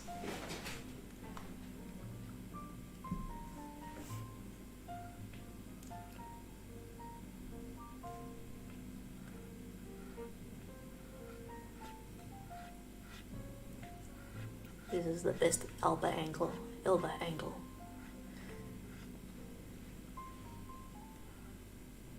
Do you and your team still use TV Paint to animate, or have you completely switched to Toon Boom? I still use it from time to time, but for team we're mainly using Toon Boom now. Yeah.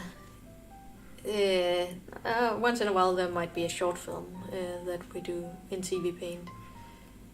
It's a big shame, but like in terms of the cleanup process, it's just difficult to justify using TV Paint on, full-blown productions these days, because you can do a line, but if you need to rotate it, if you need to shrink it or anything, or let's say scale it up, you see how it's getting more and more fuzzy, and it doesn't take a whole lot before it's completely unusable. Even if you just drew a character wrong for size, or just want to change the angle or something like that, you have to draw it completely from scratch a lot of the time. And those issues we do not have in a more vector-based program. But I still have a very soft spot for TV Paint. You can see I'm drawing in it right now, after all. See, one thing that is difficult with Alba in this angle, though, is her legs. They were not made to be seen from the front.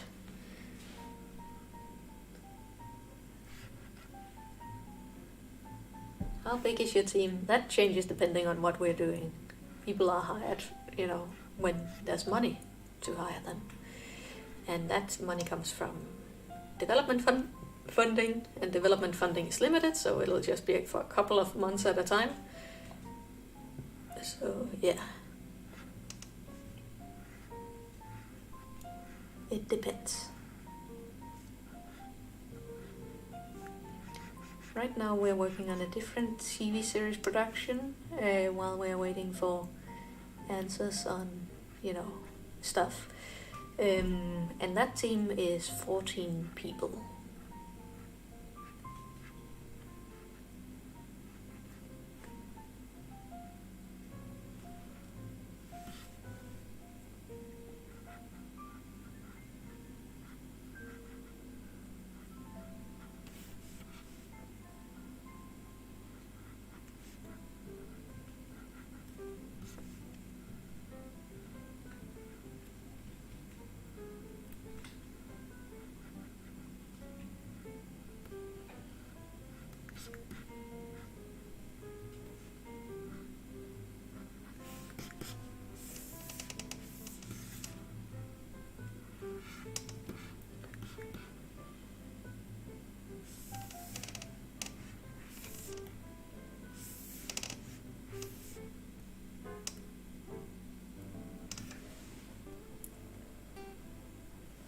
When it's just sketches, I don't mind changing scales a little bit. She's gonna be behind Zale.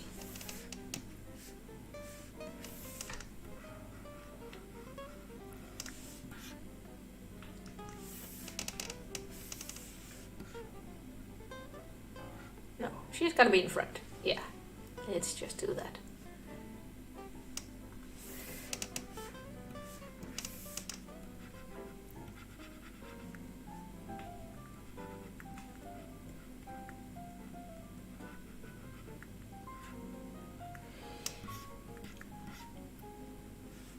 Oh yeah, and she had a little bit of chest fluff as well.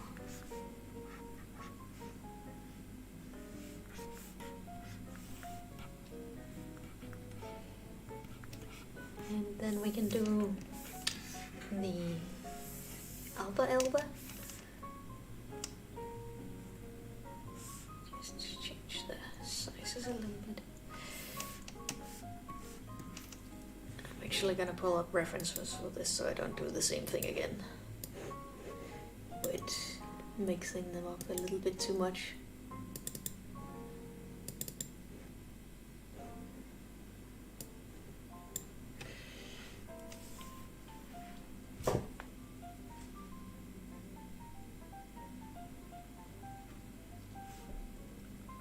Are there any films or series from Nalum I should check out? They're mainly doing co-productions. So, they co-produced on Song of the Sea, but I'm sure you already saw that one.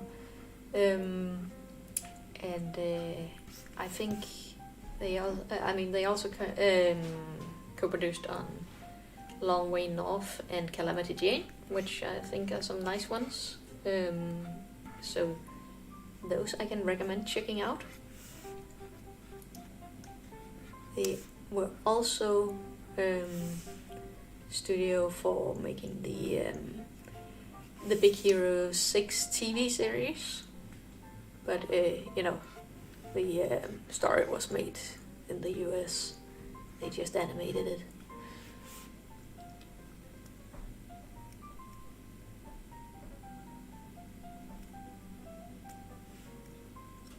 I imagine the drawing like that puddle one, Zale and Elva looking down to see the reflections of their original designs. That's a good idea. Maybe I'll do that at some point. That'd be fun.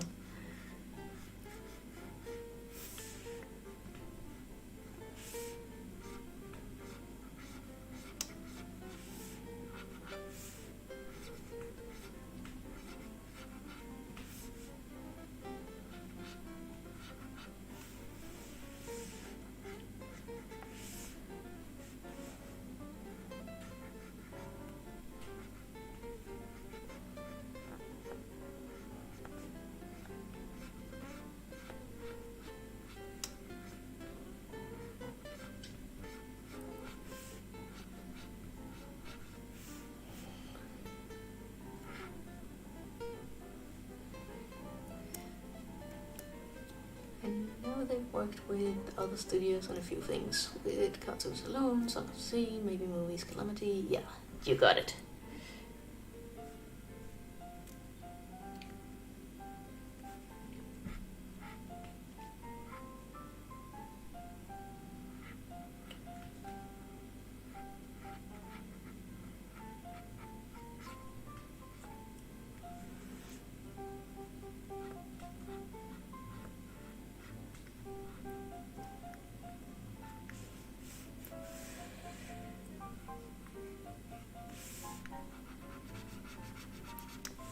Let me see if I can get this right.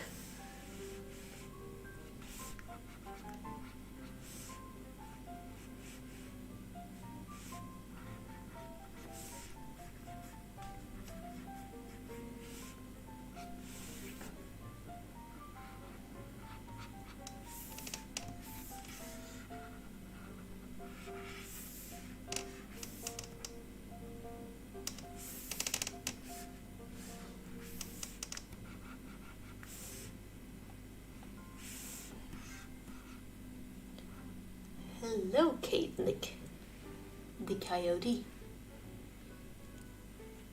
Welcome, welcome.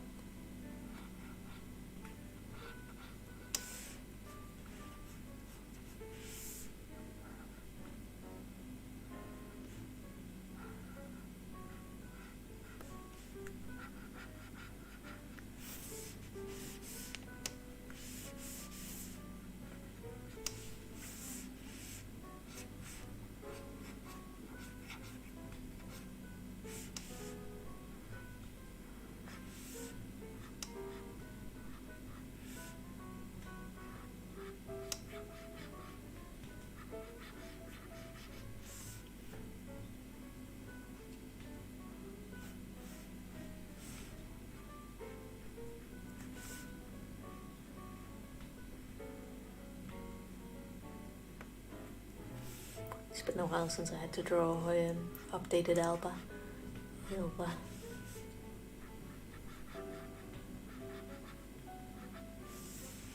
I'd like to do little test animations with each of them, like I did with Evelyn.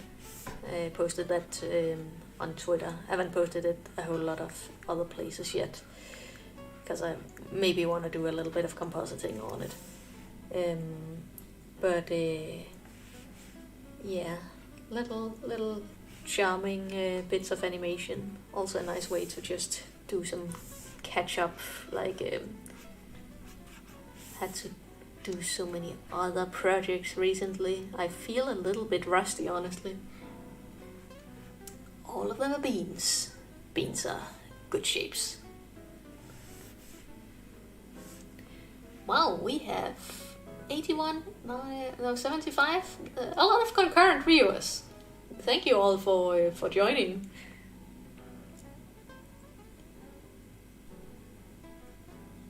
Oh, you can hear the pen on the tablet? Yeah, that's actually kind of nice.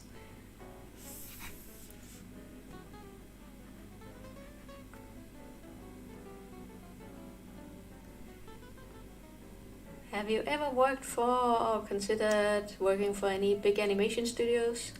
I mean, that depends on how big you would define big. None of them can be big from time to time, but it scales depending on production.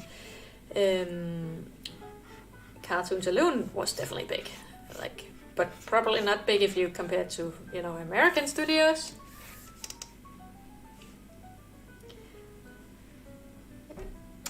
I absolutely love the designs Sammy made for your projects. I worked with her on another project and she's seriously awesome. Oh, thank you. Yeah, she did such a good job.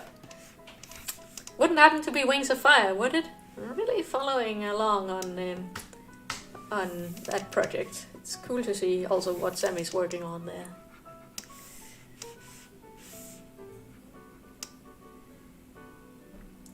How old is Zale?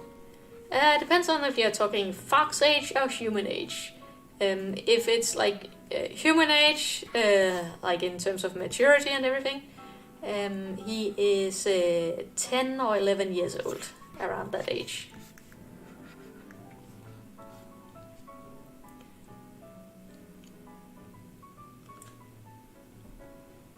now that I can see you drawing them, I get it. They're quite a lot simpler to draw and still interesting and unique, and starting to like them. Oh, thank you. I'm glad that I could convert somebody a little bit. Oh, I think also when you start to see them in movement. I mean, the teaser trailer was going very quickly and we were working on the designs at the same time. So the clips you might see come from that are not, full peak design, I would say. But I think when you start to see them animated otherwise, you'll see why a lot of these choices were made. And the charm will come through on that.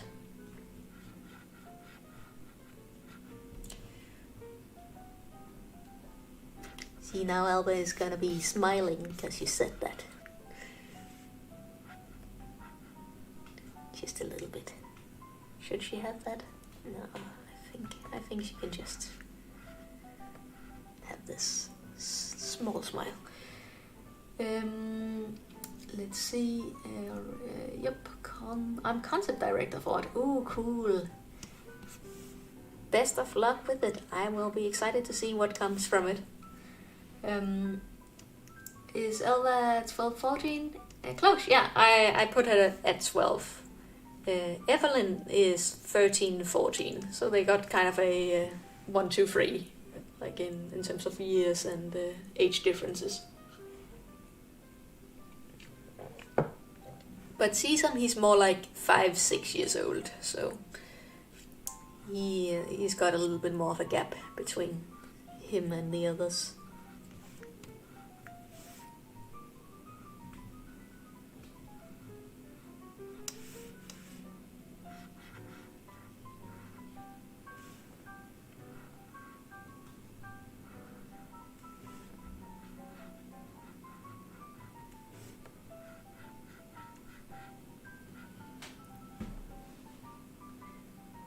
Art was so slow in general.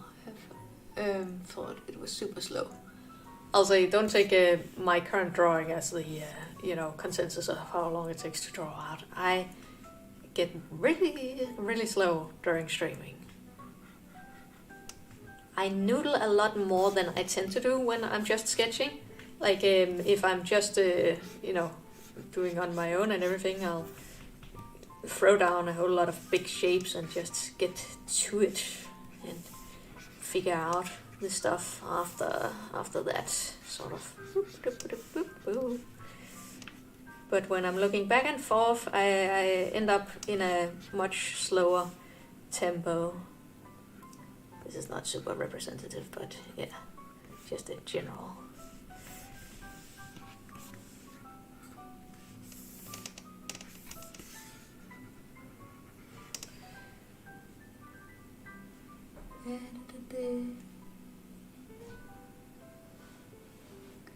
Is the fox that we've seen at the end of the flickering light one of Zale's family members? I think it's not quite the right time for me to answer that question. One day I will. I love how the Elva looks like she tied her hair in a bun. Yeah. She's got a little bit of a haircut.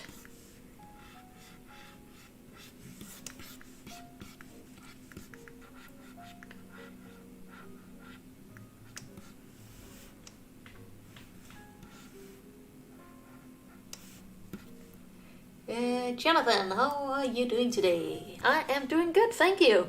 I'm feeling a little tired from the week. It was a very effective week, but now I'm ready to have weekend to just kick back and relax. Yeah. Speaking of which, it's already 11. Time sure does fly, doesn't it?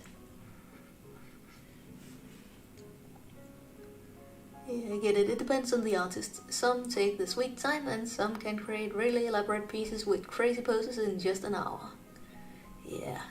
It also depends a little bit on, warm-up, circumstances, and in animation, the drawings really have to go quickly because you have to draw so many of them.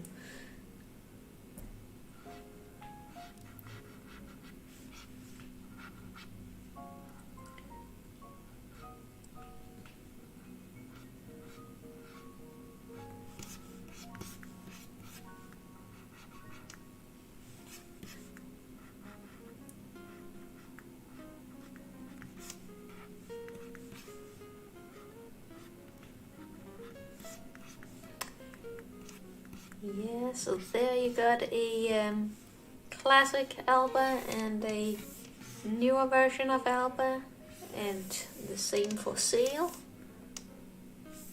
She needs to be slightly bigger.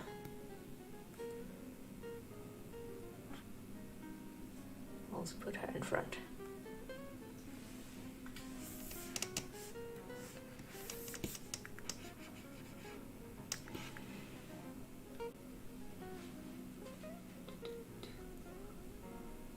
Remember to stay hydrated. Good point. Yes, I will drink some water.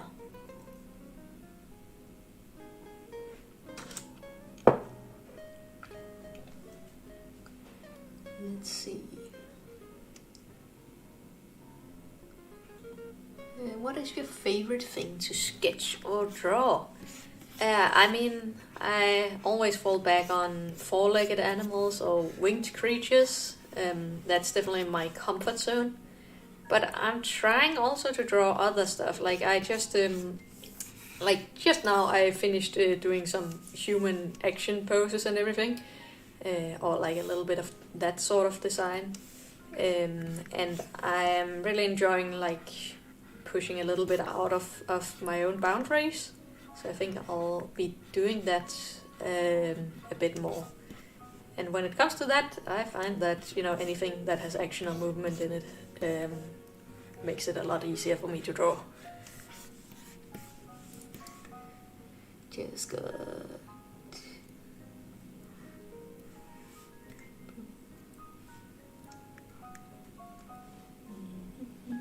Should be sure to give the stream a thumbs up. Yes, good reminder. But as a fellow animator, I totally get why they need to go. Yeah. I don't know if you were there earlier, but I was also talking about, when we had other people drawing them, how there would get so many little inconsistencies here, and also how her quarter view isn't really working super nicely with the cheek fluff. So you can see this version of Alba, she has a natural quarter view. These sketches are not perfect. I honestly need to practice them a little bit more. But yeah, some of you could see how it helped build up the characters. So I'm happy that point got across. Got a question that's really important. How on earth does the car horn that Zale accidentally pressed still work? Yeah.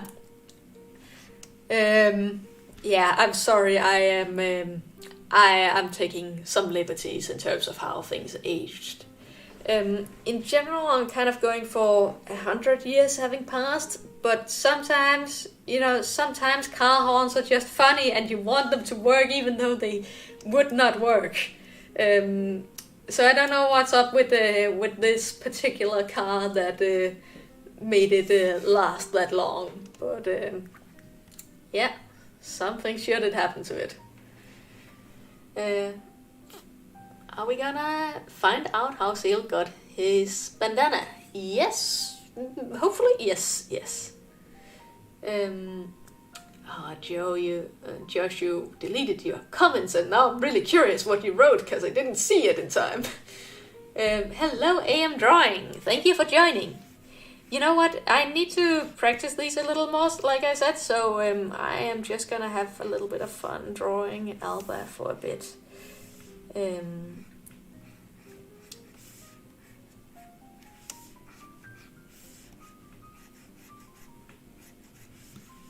So, as I mentioned before, her theme is sort of, the heart shape. She has the heart shape in her chest area, like she had in the previous design. Of course, this area here. This is also supposed to kind of be the heart shape repeating. This as well. This you can kind of squeeze it to fit.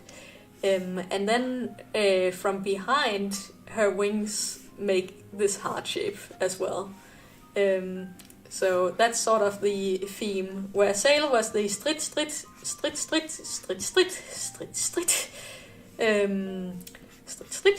Yeah, Albus is hot, hot, hot, hot, hot.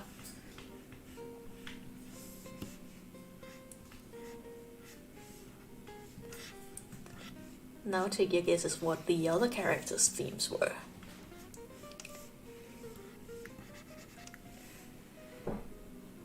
Let me see, I lost some comments.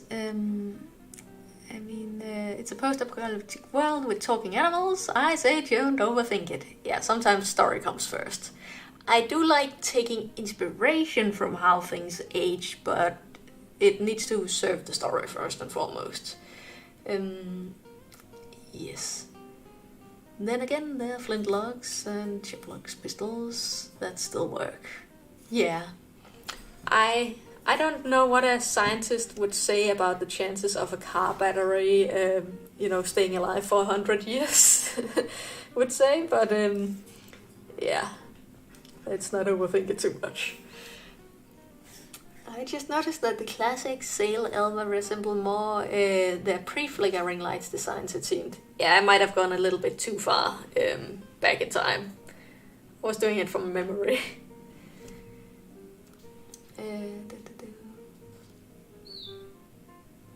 Oh yeah, made a typo. I watched the Tales of Zale short film not long ago and it was amazing. Love your characters and how pretty they look. Thank you a lot, Animal Arts. I am always happy to hear that. Yeah, that car horn is more resilient than a cockroach. I agree. They should study what makes that car horn tick and replicate it. That car has a good battery life.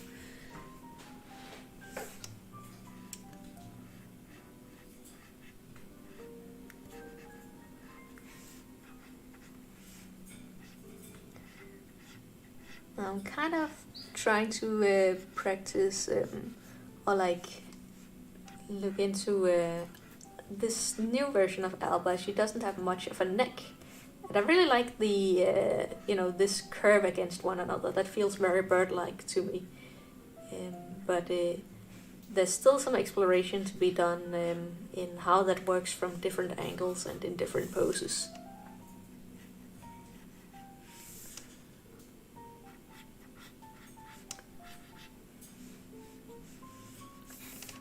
Head needs to be a bit smaller.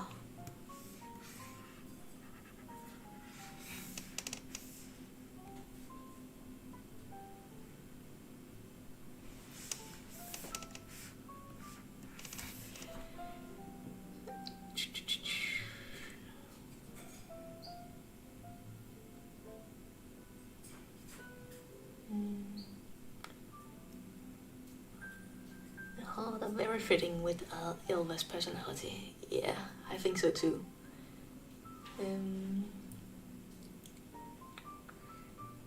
Which is your favorite character?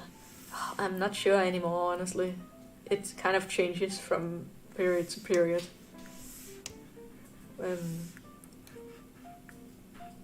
Yeah, I think in the pilot it's a tie between Zale and Sesam, honestly. But that's not to say that Alba doesn't get her time to shine.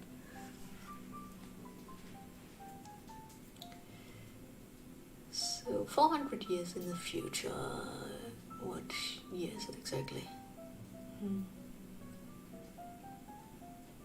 Does Zale happen? Does Tales of Zale happen when humans no longer exist? Abandoned cities. It at least happens when humans no longer exist in that area.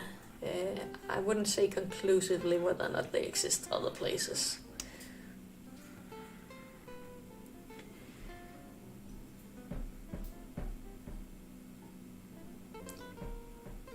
Sesam is easily the greatest character ever created. He is the pinnacle of the whole film industry and the story writing industry. Yes, you should hear the. It's like we had a 6-year-old kid in to voice Sesam during the pilot, and he really stole the show. It was so hard to edit around because Sesam was not supposed to steal the show, but he just did his thing. It was very charming. Did you say the car has solar panels to change the battery for the horn? Yeah, maybe it has some solar panels somewhere. Does Zale like tacos? I'm pretty sure he would like tacos if he found one somehow. But if it's 100-year-old taco, I don't think he will be pleased.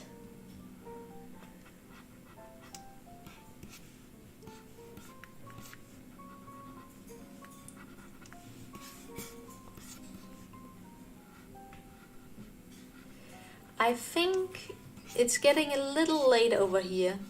So if anybody wants to get a last drawing requests in, we can do a little bit of a lightning round.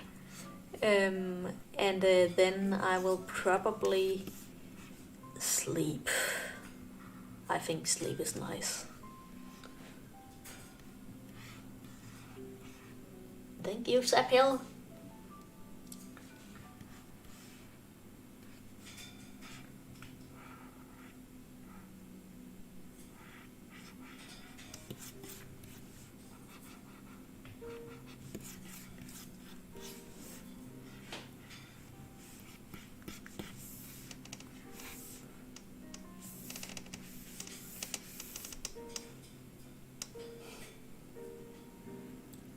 Zale wearing headphones, maybe. Yeah, you suggested that a couple of times, so let's do that one very quickly. Lightning round.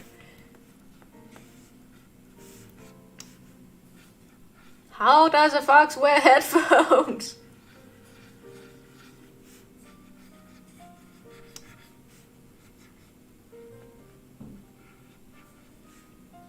His ears are up here. Wait.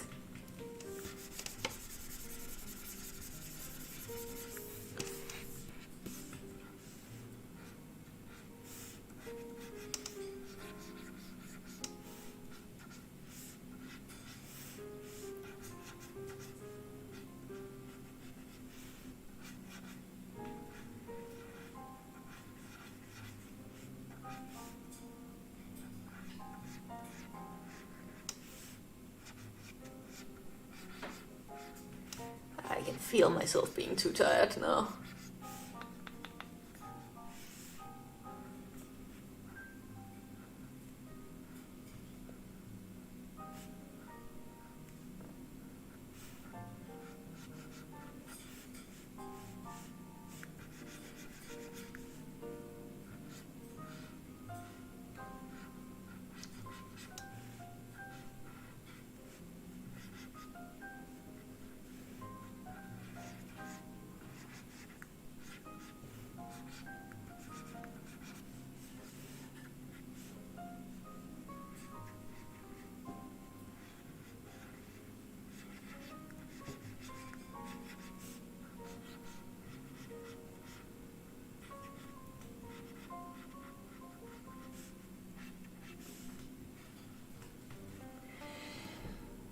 Almost your birthday. Happy birthday, Angela.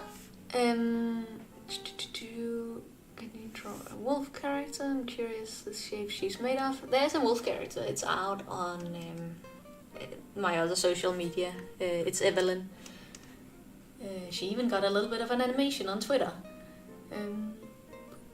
Imagine Zale manages to activate whatever it's connected to and plays Never Gonna Give You Up. Yeah. I mean, Zale would love that. It's probably the smartest fox alive. I think he would know how to wear headphones. One of those cat go out on Zale. Oh, that's gotta be a good idea for another time. Happy birthday. Vibing with the music. Can imagine working. Let's try some.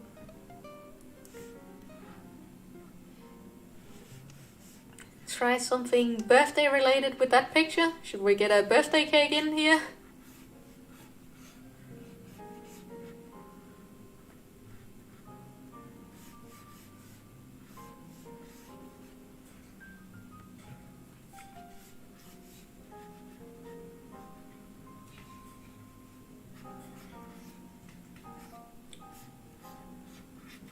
Just gonna bring his tail over.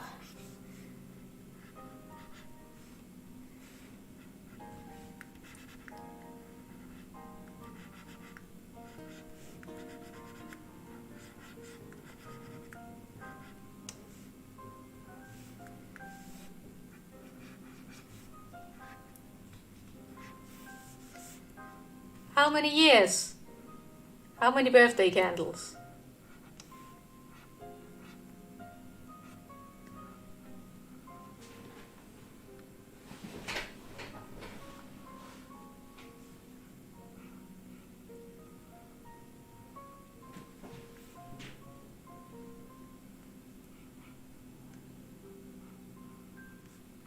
Okay, I'm just gonna put in a good bunch of birthday candles. Because I assume you are not 4 years old. 5? I already went past it. 11. 1, 2, 3, 4, 5, 6, 7, 8. Yeah, we can fit 11 in there. 9. 10. And the last one out here on the side. 11. And who's 11 years old? That was, Alba's 11, 12. So let's get Alba in here to blow the candles.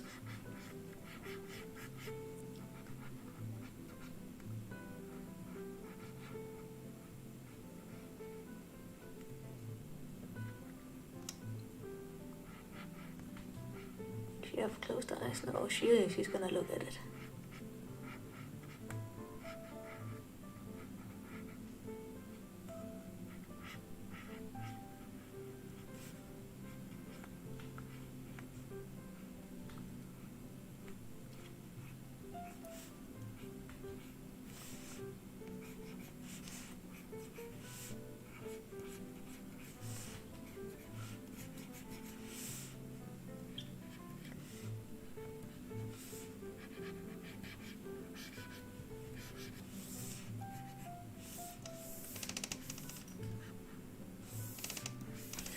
Like that Alba's just blowing out the candles and, enjoying her birthday and everything, and Zale is just listening to music, being totally away and out of it. Let me see what I missed in the chat here real quick. 400, it's into the future. Oh, I could not make 400 there. He's listening to Undefeatable.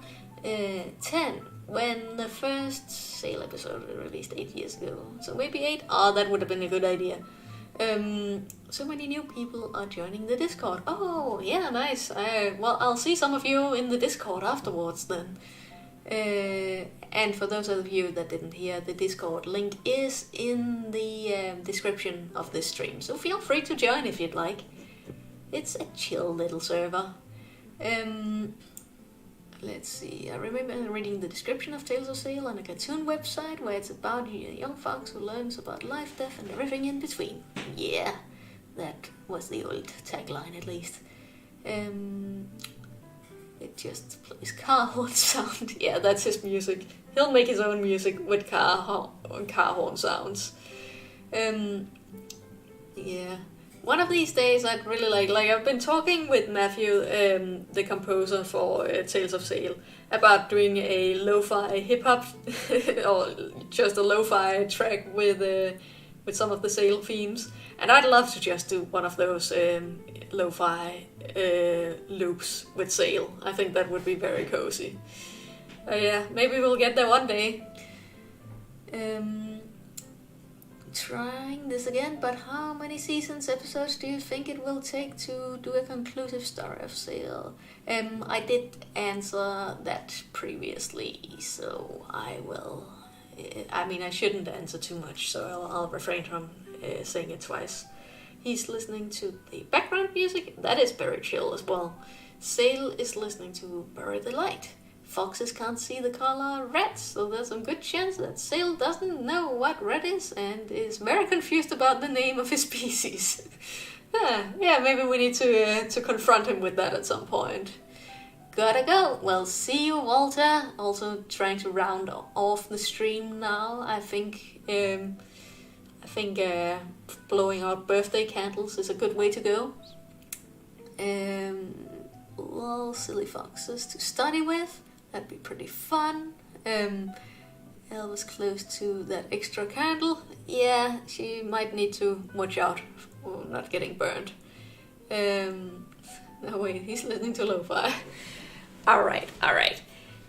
Good job, chat. Thank you for joining, and thank you for sticking around during the stream. It's been very cozy.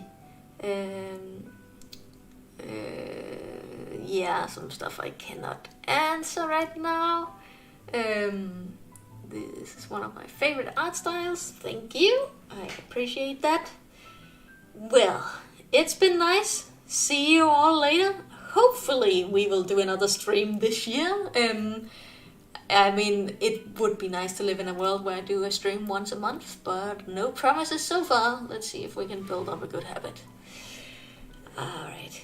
Thank you, and bye, and have a good night, day, evening, morning, or yeah, whatever it is over there, wherever you are.